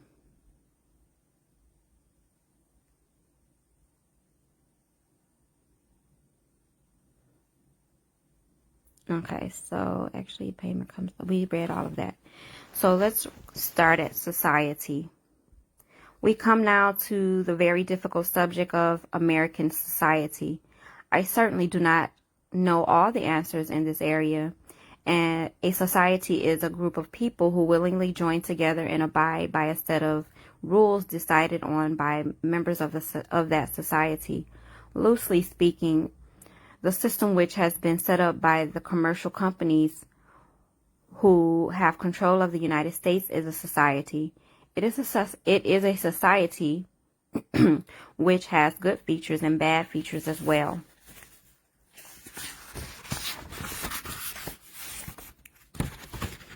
I'm sure I can skip a page. Okay. Common sense says that there is an advantage for any large number of people or organization, or there is an advantage for any large number of people to organize themselves together and have skilled specialists provide paid services for the other members of that society. For example, having a communal collection of to enable roads, water supplies, sewerage, and the like certainly makes sense.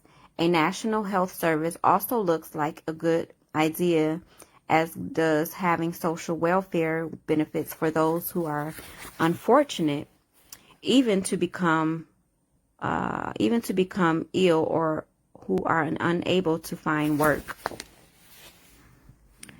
However, such things have been subverted by those in charge and maneuvered into a state where these things serve their ends rather than the needs of the general population.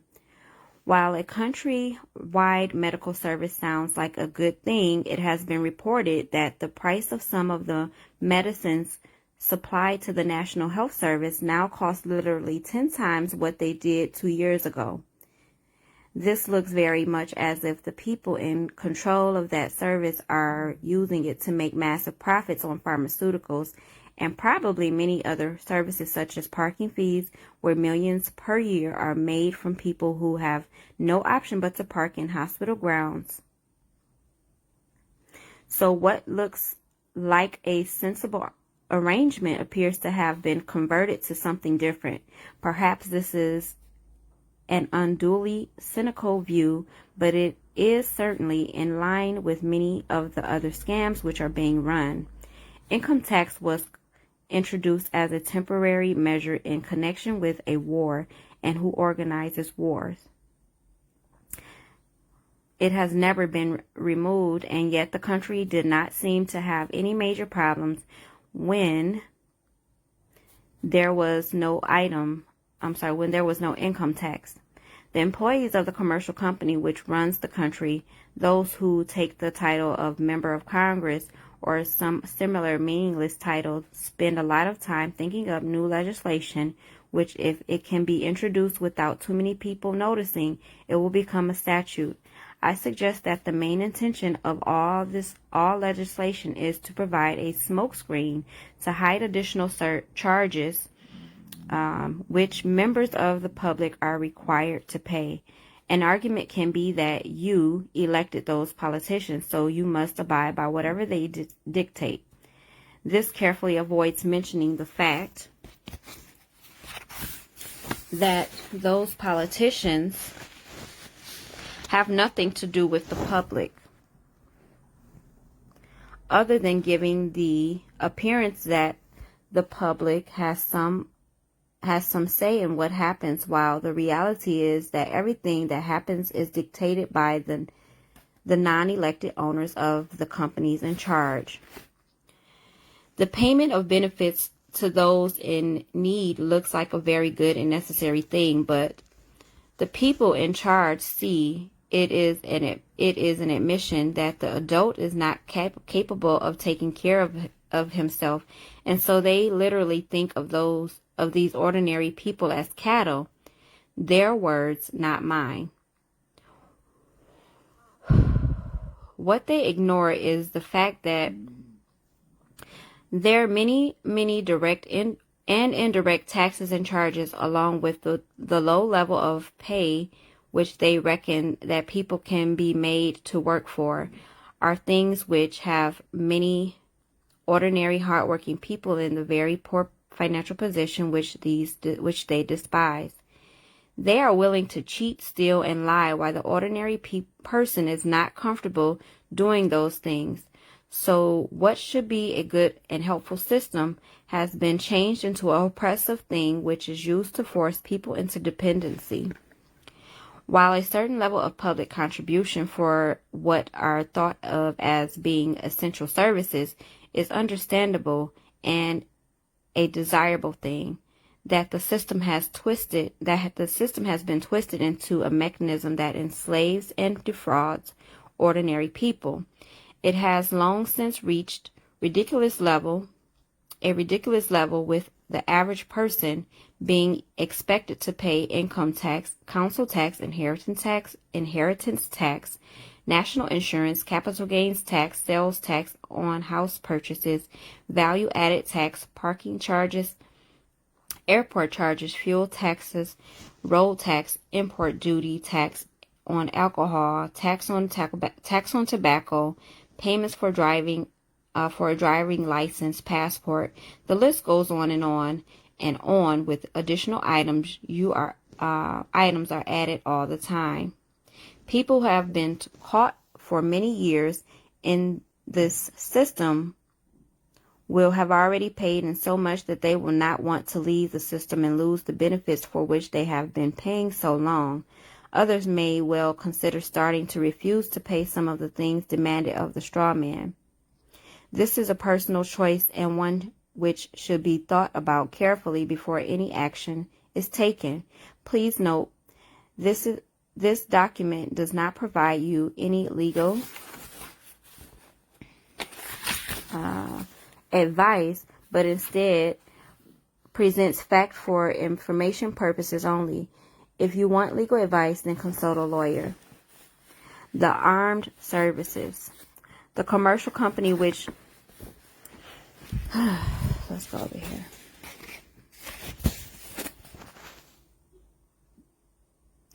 The commercial company which has chosen the name the United States Incorporation has a large number of people employed in what is called the United States Armed Services. Most countries have a similar arrangement. If you were asked what is the purpose of these armed and trained people, how would you reply? It may surprise you to know that the people who employ them hire them to protect themselves, the employers, from their enemies. Not too startling an idea, you say. Yes, as you say, not too startling a revelation, but what may surprise you to discover is that the enemy is quite openly stated to be you. So not only do they describe you as a monster, but also as their enemy. Because they are so heavily outnumbered, they are actually frightened of you and feel that they need armed bodyguards and heavy locked doors to keep them safe from the anger of ordinary people. If they ever find out how they are being manipulated and robbed. In passing, they consider anybody who asks permission to do something with which they are already entitled to do under common law to be a child of the state, and so of no consequence. Let's check out a possible scenario. You take some young people to a McDonald's restaurant and order several meals.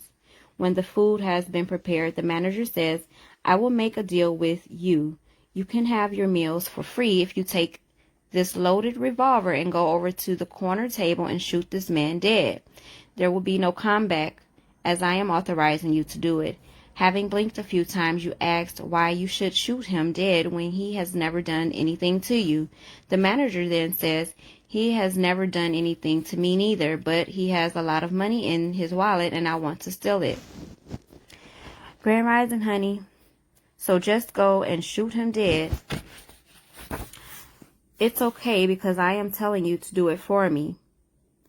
Sound a bit mad. Well, it should do so as the murder is let me start over. Well, it should do so as murder is a criminal offense under common law, and somebody telling you to do it and that is okay because they say so is quite ridiculous. Nobody has the authority to tell you to murder somebody. Remember, all of us were born with exactly the same privileges and rights, and nobody has authority nobody has authority over anyone else, and most definitely not to be able to authorize murder. The owner of the commercial company, which amusingly we think of as the government, stand in the same position as the manager of the McDonald's and have the same lack of authority to breach common law by sending their armed employees into another country to kill the people there, people who have done them no harm, whom they want to rob. All recessions of war are deliberately instigated by the people who gain financially from them. Did you ever wonder why vast sums of public money are spent every year on arms? Who owns the companies that make the profits from selling these arms? Who gets the profits from rebuilding the places damaged or destroyed by your very own army? Who makes a profit from lending vast sums of imaginary money to a country which has been devastated by their unprovoked actions, creating an imaginary debt which can never be repaid? Since World War II, more than 4 million people have died as a result of commercial companies interfering in other countries, and every one of those deaths was a criminal offense under common law. These companies believe that they and their employees are above the law, and so they do whatever they want. From time to time, these companies demand that people be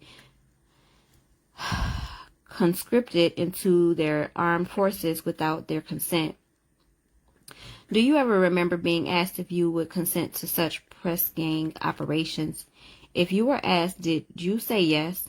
And if you did, does it make it lawful to force the people who said no? Do you ever get the impression that things are done which breach both your personal rights and the demands of the common law? Not only does invading other countries and murdering the people there destroy them, but it also has a major negative impact on the people who join the armed forces. Not being aware of their commercial employers are the real terrorists of this world. Do you feel that this is a title far-fetched? Well, it was reported on national TV news on September 6, 2010, that ex-Army Chief General Richard Dannett claimed that vested interests, rather national security, deceived military spending on the wars in Afghanistan and Iraq. All major wars are carried out for commercial reasons, although that fact will never be admitted publicly. Michael Rivero has put together a concise statement on the situation in America, which impacts upon the world. His statement is at a web location that you can find here at this site, you guys. So make sure you type that into your address bar. You have to write it down and then type it in or something. Here he says, I know that many people have a great deal of difficulty with understanding how many wars are started for no other purpose than to force private central banks onto nations. So let me share a few examples in order that you can understand why the U.S. government is engaged in so many wars against so many foreign nations. There is ample precedent for this. The United States fought the war of the American Revolution primarily over the Currency Act of King George III, which forced the colonists to conduct their businesses only with printed banknotes borrowed by the Bank of England at interest. After the Revolution, the new United States adopted a radically different economic system in which the government issued its own value-based money, so the private banks, like the Bank of England, were not siphoning off the wealth of the people through interest-bearing banknotes. The refusal of King George III to allow the colonies to operate an honest money system which freed the ordinary man from the clutches of money manipulators was probably the prime cause of the revolution. Benjamin Franklin, founding father. But bankers are nothing if not dedicated to their schemes to acquire your wealth, and they know how easy it is to corrupt the leaders of a nation. Just 1 year after Mayor Amschel Rothschild had uttered his infamous statement, "Let me issue and control a nation's money, and I care not who makes the laws," the bankers succeeded in setting up a new private central bank called the First Bank of the United States, largely through the efforts of the Rothschilds' chief U.S. supporter, Alexander Hamilton. Founded in 1791, by the end of its 20-year charter, the First Bank of the United States had almost ruined the nation's economy by enriching the bankers. Congress refused to renew the charter, I'm sorry, I'm tongue tied, guys. Let me drink some water. Whew.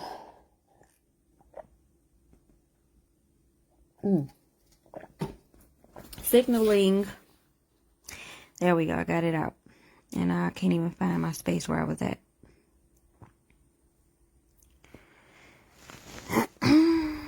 Where was I at, y'all?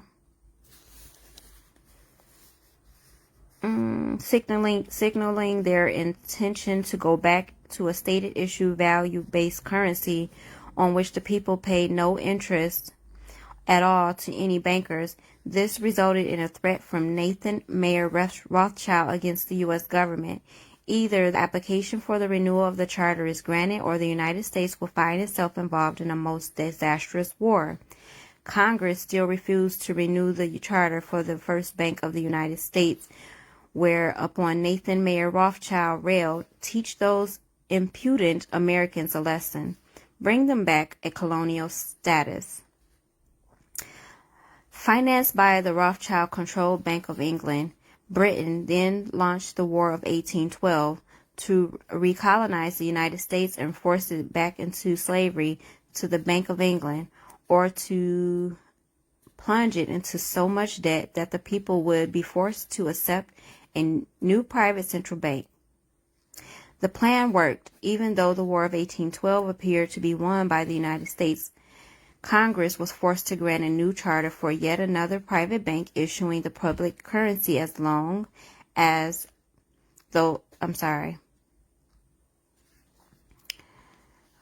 Congress was forced to grant a new charter for yet another private bank issuing the public currency as loans and at interest, and that was the Second Bank of the United States.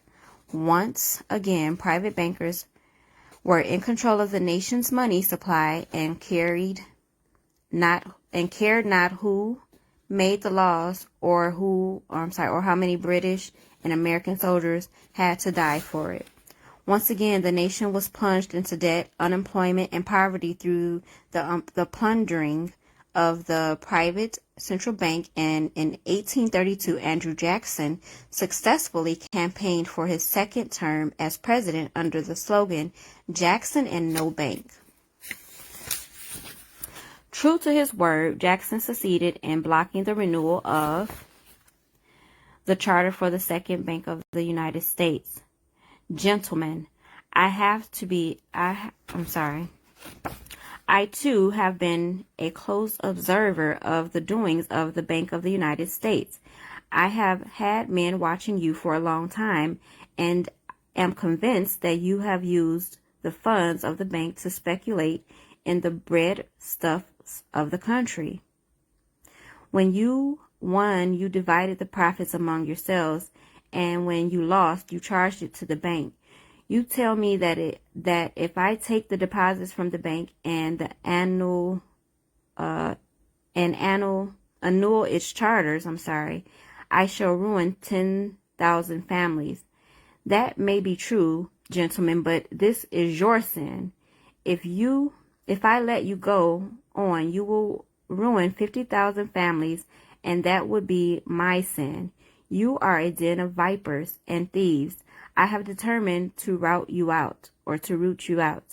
And by the eternal God, bringing his fist down on the table, I will root you out. Andrew Jackson, shortly before ending the charter of the Second Bank of the United States from the original minutes of the Philadelphia Committee of Citizens sent to meet with President Jackson, February 1834, according to Andrew Jackson and the Bank of the United States, 1928, by Stan V. Hinkle. Shortly after President Jackson, the only American president to actually pay off the national debt, ended the Second Bank of the United States, there was an attempted assassination which failed when both pistols used by assassin Richard Lawrence failed to fire. Lawrence later said, with Jackson dead, money would be more plentiful. Of course, the present-day American public school system is subservient to the bankers, which wishes to keep certain items of history from you, just as the corporate media is subservient to Monsanto's wishes to keep the dangers of genetically modified foodstuffs from you, and the global warming cult's wishes to conceal from you the fact that the earth has actually been cooling for the last 16 years. Thus, it should come as little surprise that much of the real reason for the events of the Civil War are not well known to the average American. When the Confederacy constitutionally seceded from the United States, the bankers once again saw the opportunity for a rich harvest of debt and offered to fund Lincoln's efforts to bring the South back to the Union by force, but at 30% interest. Lincoln remarked that he would not free the black man from enslaving the white man by the bankers, so using his authority as president, he issued a new government currency, the greenback. This was a direct threat to the wealth and power of the central bankers in the United States, who responded quickly. If this mischievous financial policy, which has its origins in North America, becomes entrenched, then that government will issue its own money without cost. It will pay off debts and will be without debt. It will have all the money necessary to carry on its commerce. It will become prosperous to a degree which is without precedent in the history of the world. The brains and wealth of all countries will migrate to North America. That country must be destroyed, or it will destroy every monarchy on the globe. The London Times, responding to Lincoln's decision to issue government greenbacks to finance the Civil War rather than agree to private bankers' loans at 30% interest. In 1872, New York bankers sent a letter to every bank in the United States arguing them to fund any newspapers which opposed government-issued money, Lincoln's greenback. Dear sir, it is advisable to do all in your power to sustain such permanent daily and weekly newspapers as will oppose the issuing of greenback paper money, and that you also withhold patronage or favors from all applicants who are not willing to oppose the government issue of money. Let the government issue the coin and the banks issue the paper money of the country. To restore the circulation, the government issue of money will be to provide the people with money and will therefore seriously affect their individual profit as bankers and lenders. Triumphant Plutocracy, The Story of American Political Life from 1870 to 1920 by Lynn Wheeler. I'm going to have to pick up that book, guys. Okay, it says, it will not do to allow the greenbacks, as it is called, to circulate as money any length of time, as we cannot control that. I bid. Slavery is likely to be abolished by the war power and chattel slavery or chattel slavery destroyed. This I and my European friends are in favor of, for slavery is but the owning of labor and carries with it the care of the laborer, while the European plan led on by England is for capital to control labor by controlling the wages. This can be done by controlling the money. I bid.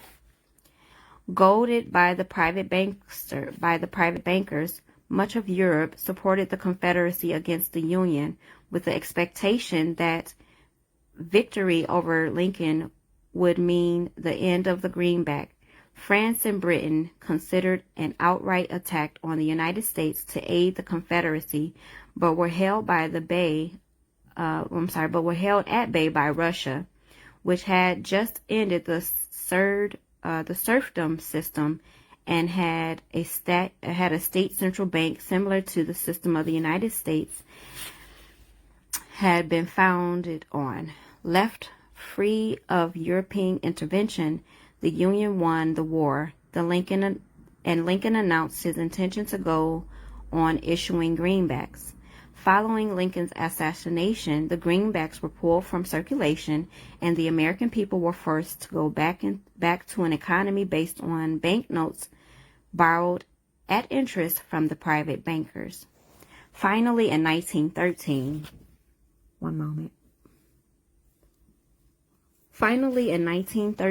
the private central bankers of Europe, in particular the Rothschilds of Great Britain and the Warburgs of Germany, met with their American financial collaborators in Jekyll Island, Georgia, to form a new banking cartel with the express purpose of forming the third bank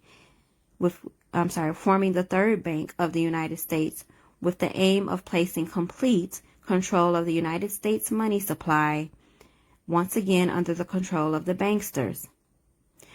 Owing to hostility over the previous banks, the name was changed to the Federal Reserve Bank system in order to grant the new bank a quasi-governmental image, but in fact it is a privately owned bank, no more federal than the Federal Express. Indeed, in 1912, the Federal Reserve successfully rebuffed a Freedom of Information lawsuit by Bloomberg News on the grounds that, as a private banking corporation and not actually a part of the government, the Freedom of Information Act did not apply to the operations of the Federal Reserve.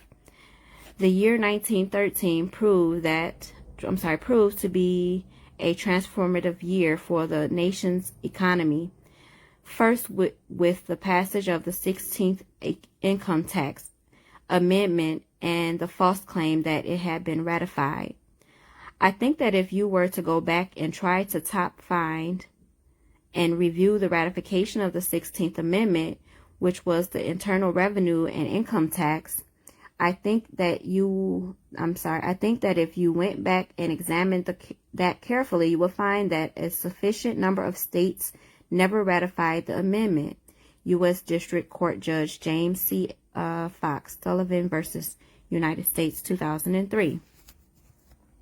Later in 1913, apparently unwilling to risk another questionable amendment, Congress passed the Federal Reserve Act over the Christmas holiday while members of Congress who were opposed to the measure were at home. This was a very underhanded deal, as the Constitution, which explicitly grants Congress the authority to issue the public currency, does not authorize it to delegate that authority to another party, and so it should have required a new amendment to allow Congress to transfer that authority to a private bank. But Congress passed it, and President Woodrow Wilson signed it, and he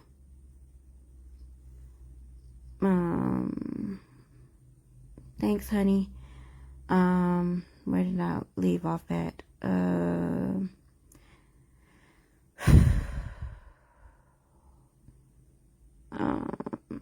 Signed it, and he has promised the bankers that as he had promised the bankers he would, in exchange for generous campaign contributions.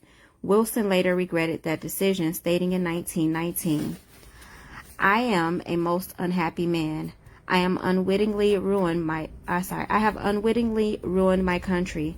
A great industrial nation is now controlled by its system of credit. We are no longer a government by free opinion, no longer a government of conviction and vote of the majority, but a government by the opinion and duress of a small group of dominant men."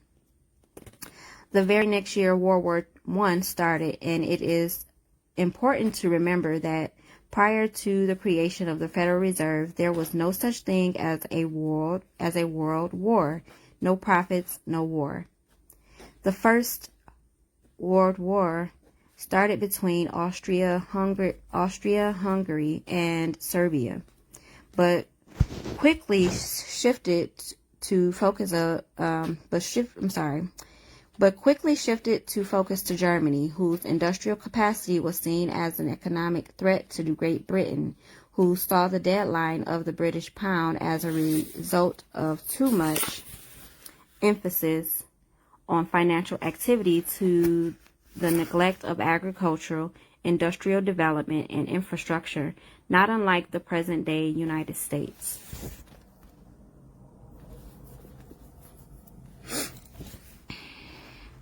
Although pre-war Germany had a private central bank, that bank was heavily restricted and inflation kept to reasonable levels.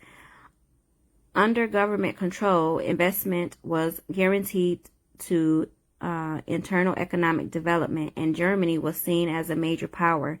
So in the media of the day, Germany was portrayed as the prime instigator of World War I, and subsequently not just defeated, but had its industrial base flattened. Following the Treaty of Versailles, June 1919, Germany was ordered to pay the war costs of all the participating nations, even though Germany had not actually started the war. This amounted to 3 times the value of all Germany itself. Germany's private central bank, to which Germany had gone deeply into debt to pay the cost of the war, broke free of government control, and massive inflation followed, mostly triggered by currency speculators, permanently trapping the German people in endless debt.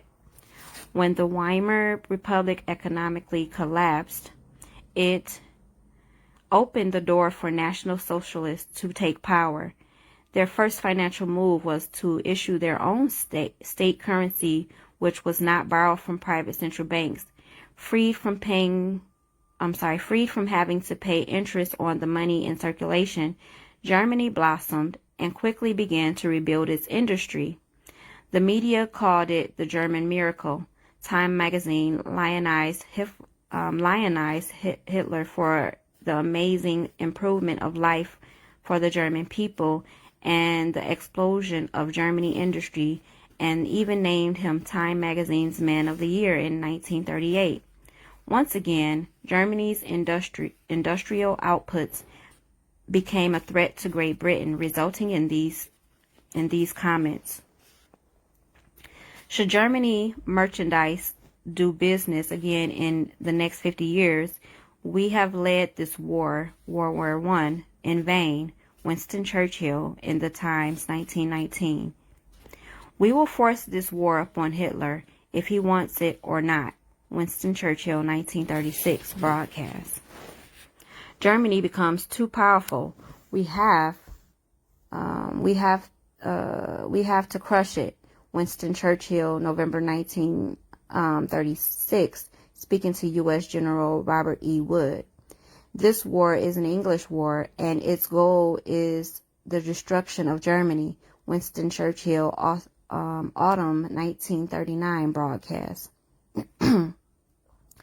Germany's state-issued value-based currency was also a direct threat to the wealth and power of the private central banks as early as 1933. They started to organize a global boycott against Germany to strangle this upstart rulers who thought he could break free of private central banks. As had been the case in World War I, Great Britain and other nations threatened by Germany's economic power looked for an excuse to go to war, and as a public anger in Germany grew over the boycott, Hitler foolishly gave them that excuse. Years later, in a spirit of candor, the real reasons for that war were made clear. The war wasn't only about abolishing fascism, but to conquer sales markets. We could have, if we had intended to, prevented this war from breaking out without firing one shot, but we didn't want to. Winston Churchill to Truman, Fulton, USA, March 1946. Germany's unforgivable crime before World War II was its attempt to loosen its economy out of the world trade system and to build up an independent exchange system from which world finance couldn't profit anymore. We butchered the wrong pig. Winston Churchill. The Second World War. Bern, 1960. As a side note, we need to step back before World War II and recall Marine Major General Smedley Butler. One moment. In 1933, Wall Street bankers and financiers had bankrolled two successful coups by both Hitler and Mussolini. Brown Brothers Harriman in New York was financing Hitler right up to the day war was declared with Germany, and they decided that a fascist dictatorship in the United States based on the one in Italy would be far better for their business interests than Roosevelt's New Deal, which threatened massive wealth redistribution to recapitalize the working and middle class of America. So the Wall Street tycoons recruited General Butler to lead the overthrow of the U.S. government and install a Secretary of General Affairs who would be answerable to Wall Street and not to the people, and would crush social unrest and shut down all labor unions. General Butler pretended to go along with the scheme, but then exposed the plot to Congress. Congress then as now in the pocket of Wall Street bankers refused to act.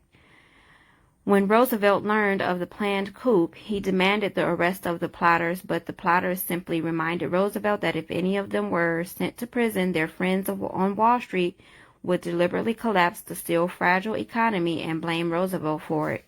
Roosevelt was thus unable to act until the start of World War II, at which time he prosecuted many of the plotters under the Trading with the Enemy Act. The congressional minutes into the coup were finally released in 1976 and became the inspiration for the movie 7 Days in May. So there's a movie we gotta look up, you guys.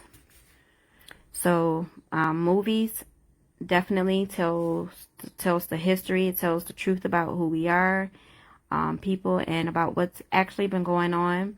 One of the movies that you can definitely watch, The Wizard of Oz, was actually a movie that was created after the Great Depression of 1933, you guys.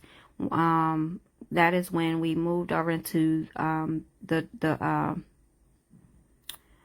we moved out of silver and gold and into the dollar currency, you guys, and basically our gold and stuff was stolen, but the Americans didn't know. So definitely go watch The Wizard of Oz and just try to tap into your intuition and really decode what is really being told to you with The Wizard of Oz, because it tells a lot of story behind the truth about what really happened.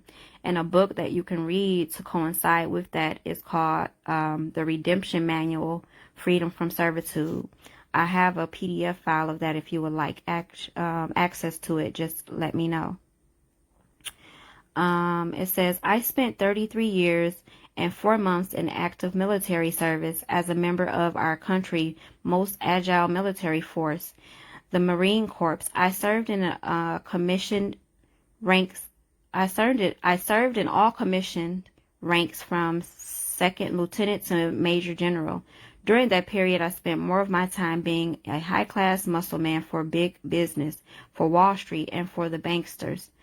In short, I was a racketeer, a gangster for capitalism.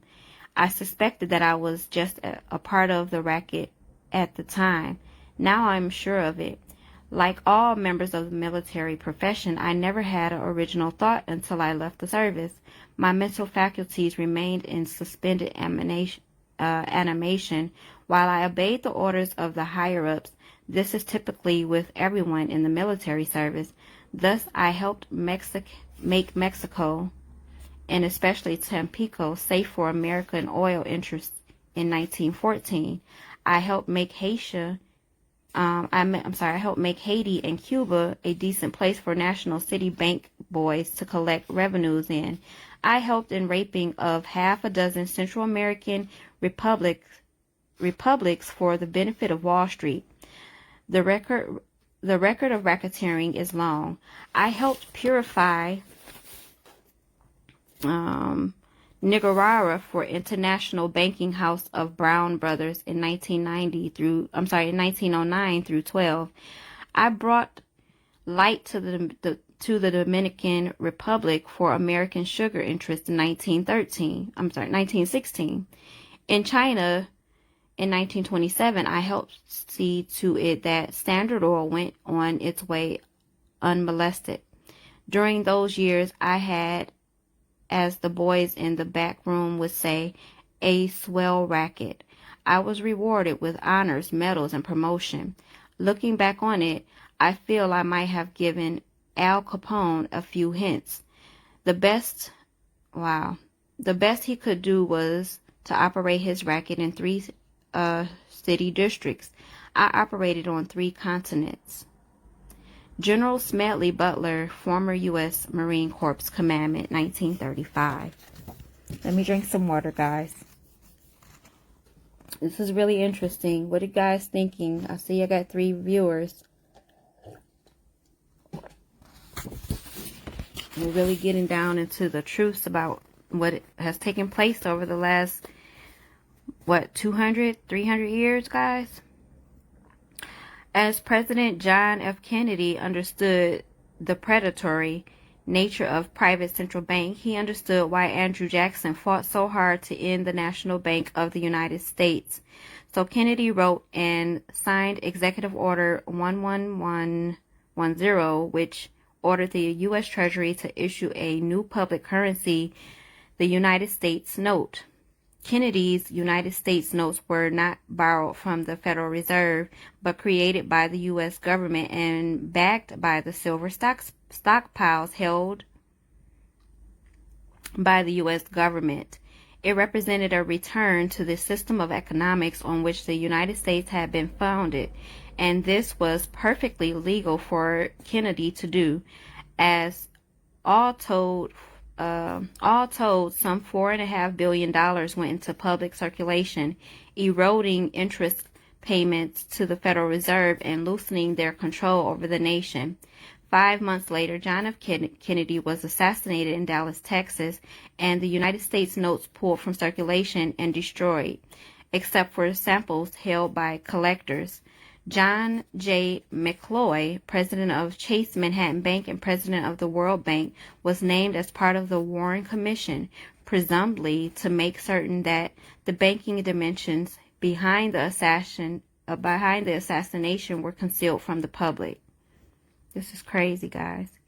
Keep doing this. Oh, most definitely, Jaquise, I most definitely will. And you can go check out, I started this book last night. So I put the link to the recording from last night in the description above the video. And also make sure you check out freedomwriters.org. We had started our book club reading this past Sunday. And I have the recording to that on there. We went over a book called Correct Your Political Status. So be sure to check that out and pass along this information. Make sure you share it on your page too. As we enter the 12th year of what future history will most certainly describe a World War III, we need to examine the financial dimensions behind the wars. Towards the end of the World War II, when it became obvious that the Allies were going to win and dictate the post-war environment, the major world economic powers met at Bretton Woods, a luxury resort in New Hampshire, in July 1944, and hammered out a Bretton Woods agreement before international finance. The British pound lost its position as the global trade and reserve currency, and its place was taken by the U.S. dollar, part of the price demanded by Roosevelt in exchange for the U.S. entry into war. Without economic advantages of being the world's central currency, Britain was forced to nationalize the Bank of England in 1946. The Bretton Woods Agreement was ratified in 1945, and in addition to making the U.S. dollar the global reserve and trade currency, obliged the signatory nations to tie their currencies to the dollar. The nations which ratified Bretton Woods did so on two conditions. The first was that the Federal Reserve would refrain from overprinting the dollar as a means to loot real products and produce from other nations in exchange for ink and paper, basically an imperial tax. That assurance was backed up by the second, which was the U.S. dollar, which would always be convertible into gold at $35 per ounce. Of course, the Federal Reserve, being a private bank and not answerable to the U.S. government, did start overprinting paper dollars, and much of the perceived prosperity of 1950s and 1960s was the result of foreign nations' obligations to accept the notes as being worth gold as the rate of $35 an ounce.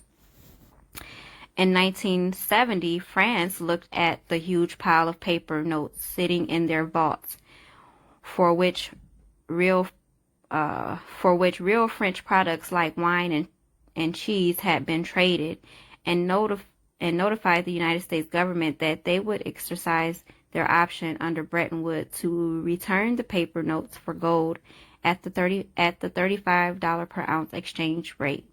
Of course, the United States had nowhere near the gold to redeem the paper notes, so on August 15, 1971, Richard Nixon temporarily suspended the gold convertibility of the U.S. Federal Reserve notes. You guys, this is crazy. This is so crazy.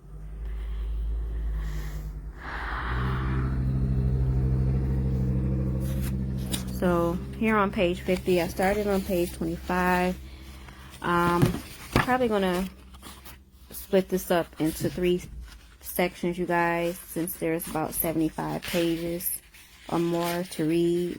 Most of this is just resources here in the back.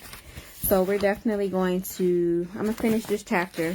I'm gonna finish these couple of pages. Yep. So actually, yep, I'm going to finish this and then we'll complete the summary tomorrow. Okay? Because that is all that will be left is the summary. Okay? So it says, this Nixon shock effectively ended Bretton Woods, and many global currencies started to disengage from the U.S. dollar. Worse still, since the United States had collateralized their loans with the nation's gold reserve, it quickly became apparent that the U.S. government did not, in fact, have enough money to cover its outstanding debts. Foreign nations began to get nervous about their loans to the U.S. and understandably were reluctant to lend any additional money to the United States without some form of collateral. So Richard Nixon started the environmental movement with the EPA and its various programs such as wilderness zones, roadless areas, heritage rivers, wetlands, all of which took vast areas of public land and made them off limits to the American people who were technically the owners of those lands. But Nixon had little concern for the environment, for the real purpose of this land grab under the guise of the environment was to pledge those Preston lands and their vast mineral resources as collateral on the national debt. The plethora of government programs was simply to conceal the true scale of how much American land was being pledged to foreign lenders as collateral on the government's debt, eventually almost 25% of the nation's itself. This is ridiculous, you guys. Whew. My ancestors is getting in me. I'm getting mad all over again. With open land for collateral already in short supply, the U.S. government embarked on a new program to shore up a staging international demand for the dollar.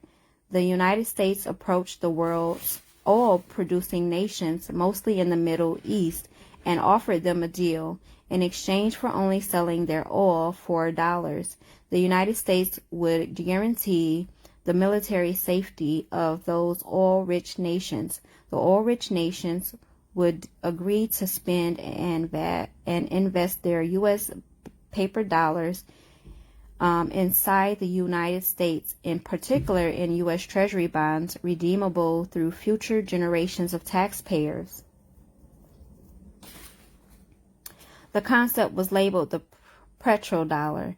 In effect, the U.S., no longer able to back the dollar with gold, was now backing it with oil, other people's oil, and the necessity to control those oil nations in order to prop up the dollar has shaped America's foreign policy in the region ever since. This is absolutely ridiculous. But as America's manufacturing and agricultural has declined, the oil-producing nations faced a dilemma. Those piles of U.S. Federal Reserve notes were not able to purchase much from the United States because the United States had little other than real estate, which anyone wanted to buy. Europe's car and aircraft were superior and less costly, while experiments with GMO food crops led to nations refusing to buy U.S. food exports. Israel's constant belligerence against its neighbors caused them to wonder if the U.S. could actually keep up their end of the petrodollar agreement. I'm sorry, you guys. My nose keeps itching. Okay. It says oil-producing nations started to talk of selling their oil for whatever currency the purchasers choose to use. Iraq, already hostile to the United States following Desert Storm, demanded the right to sell their oil for euros in 2000, and the United Nations agreed to allow it in 2002 under the Oil for Food program instituted following Desert Storm. 1 year later, the United States re-invaded Iraq, lynched Saddam Hussein, and placed Iraq's oil back on the world's market only for US dollars. So this is the reason why 9/11 happened, you guys. They were trying to cover up what was really happening. Following 9/11, the U.S. policy shift away from being an impartial broker of peace in the Middle East to the one of unquestioned support for Israel's damn, my nose keep itching. Golly. I'm so sorry. Israel's aggressions only further eroded confidence in the petrodollar, and even more oil-producing nations started openly taking off oil trade for other global currencies. Over in Libya, Muammar Gaddafi had instituted a state-owned central bank and a value-based trade currency, the gold dinar. Gaddafi announced that Libya's oil was for sale, but only for the gold dinar. Other African nations, seeing the rise of the gold dinar and the euro, even as the US dollar continued its inflation-driven decline, flocked to the new Libyan currency for trade.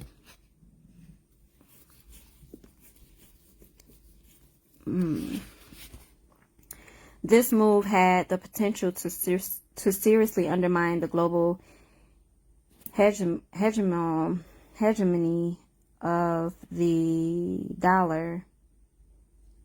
French President Nicolas Sarkozy reportedly went so far as to call Libya a threat to the financial security of the world. So the United States invaded Libya, brutally murdered Gaddafi, the object of lessons of Saddam's lynching not being enough on a message apparently. I'm sorry, guys. I might have to take a break. I don't know. My nose is starting to act crazy. I'll keep on, though. Imposed a private central and returned Libya's oil outputs to dollars only. The gold that was to have been made into the gold dinars is, as of last report, unaccounted for. According to General Wesley Clark, the master plan for the dollarification of the world's oil nations included 7 targets: Iraq, Syria, Lebanon, Libya, Somalia, Sudan, and Iran. Venezuela, which dared to sell their oil to China for the yen, is a late 8th edition. What is notable about the original 7 nations originally targeted by the U.S. is that none of them are members of the international settlements.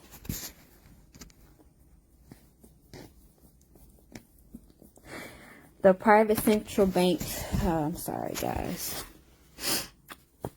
Let me start this sentence over. It says, what is notable about the original 7 nations originally targeted by the U.S. is that none of them are members of the Bank for International Settlements, the private central banker's private central bank located in Switzerland. This meant that these nations are deciding for themselves how to run their nation's economies, rather than submit to the private international banks. Now the bankers' gun sights are on Iran, which dares to have a government-controlled central bank and sell their oil for whatever currency they choose. The war agenda is always to force Iran's oil to be sold only for dollars and to force them to accept a privately owned central bank.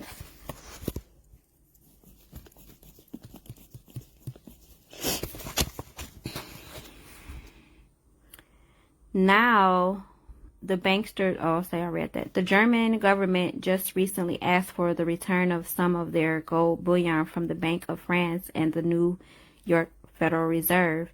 France has said it will take 5 years to return Germany's gold. The United States has said they will need 8 years to return Germany's gold. This suggests strongly that the Bank of France and the New York Federal Reserve have used the deposited gold for other purposes, and they are scrambling to find new gold to cover the shortfall and prevent a gold run. So France suddenly invades Mali, ostensibly to combat Al-Qaeda, with the U.S. joining in. Mali just happens to be one of the world's largest gold producers, with government accounting for 80% of Mali's exports. War for the banksters does not get more obvious than that. Americans have been raised by a public school system and media that constantly assures them that the reasons for all these wars and assassinations are many and varied. The U.S. claims to bring democracy to the conquered lands. They haven't.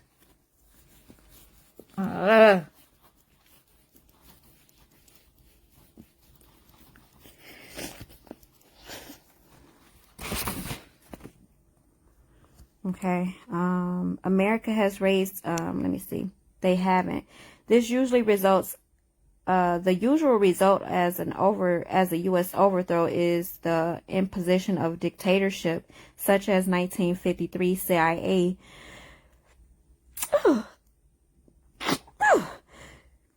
overthrow. I do apologize, you guys, of Iran's democratically elected government of Mohammed Mossadegh, and the imposition of the Shah, or the 1973 CIA overthrow of Chile's democratically elected government of President Salvador. Oh God, I got to blow my nose and stuff. I'm gonna pause, you guys, one moment.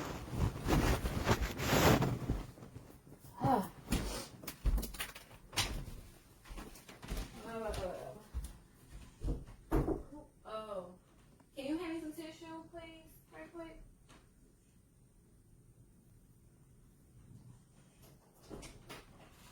Thank you.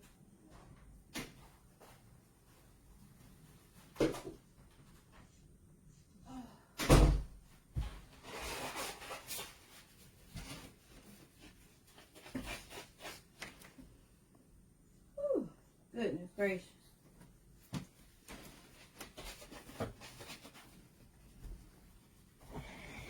I guess reading bullshit makes your allergies flare up. Shit.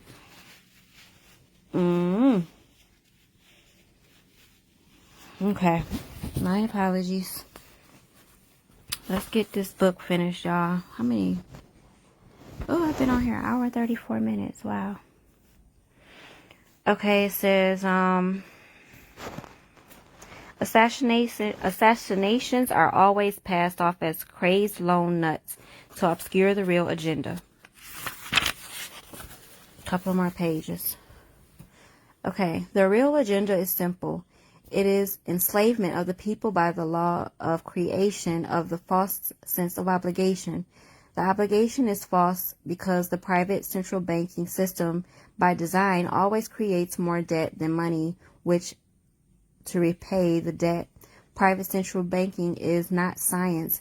It is a religion and a set of arbitrary rules created to benefit the priesthood, meaning the owners of the private central bank. The fraud persists with often lethal results because the people are tricked into believing that this is the way of life is supposed to be and no alternative exists or should be dreamed of. The same was true of two earlier systems of enslavement, ruled by divine right and slavery, both of which are systems designed to trick people into obedience, and both of which are recognized by modern civilization as illegitimate. It only works as long as people allow themselves to believe that this is the way of life is supposed to be.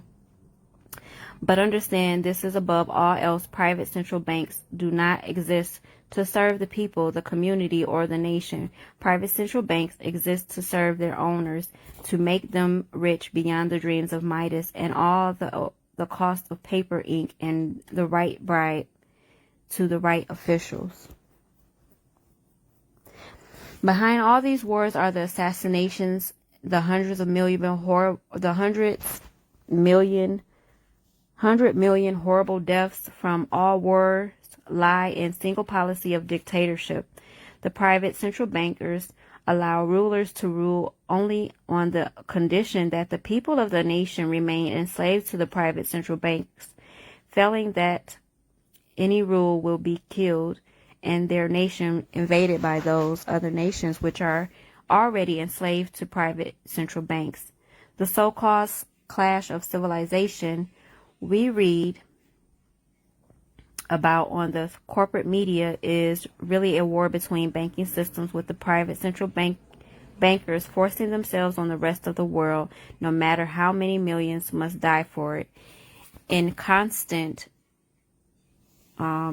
hate mongering against Muslims, lies, and a simple fact.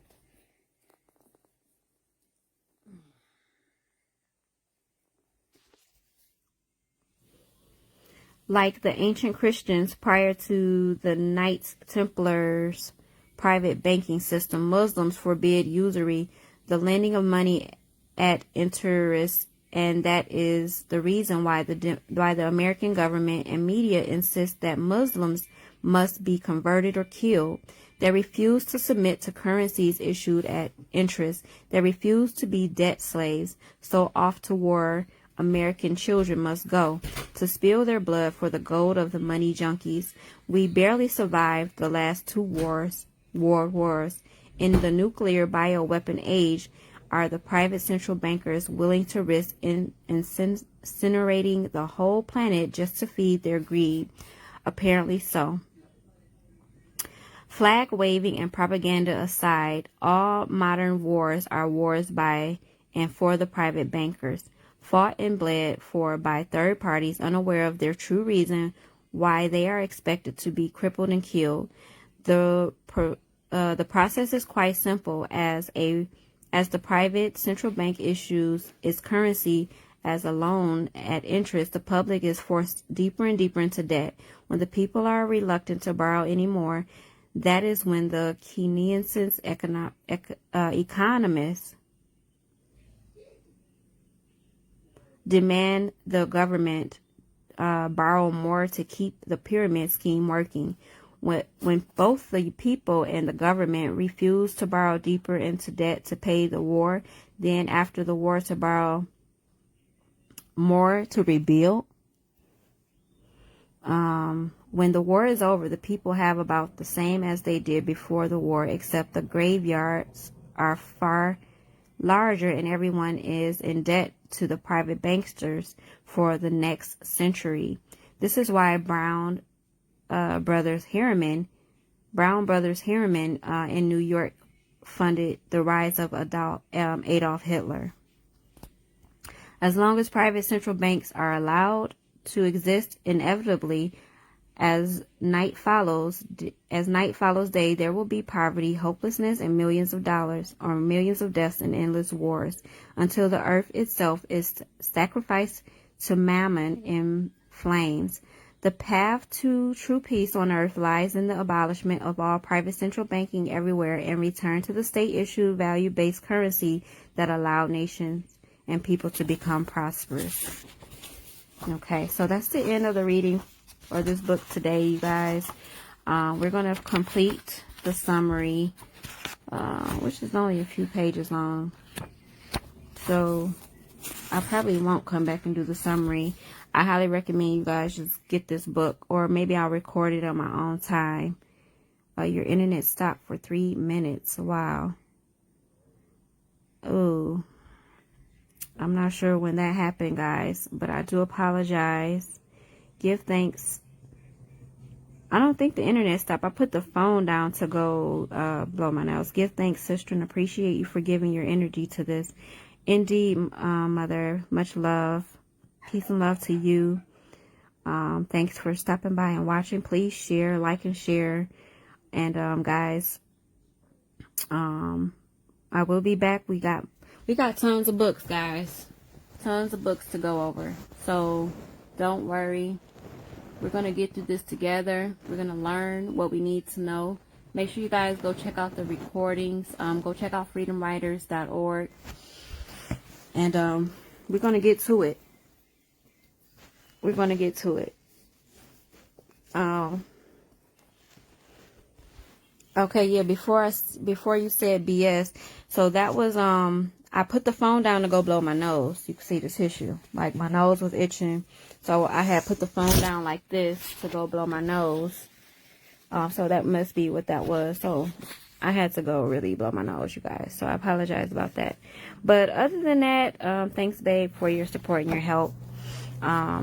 If they missed anything, they're just going to have to get the book themselves. It's very cheap, less than $10 to buy on Amazon, guys. Or you can check out the thrift bookstore, where you can get books for dirt cheap on there. But I will check you guys back later on my next video. And we'll see you later.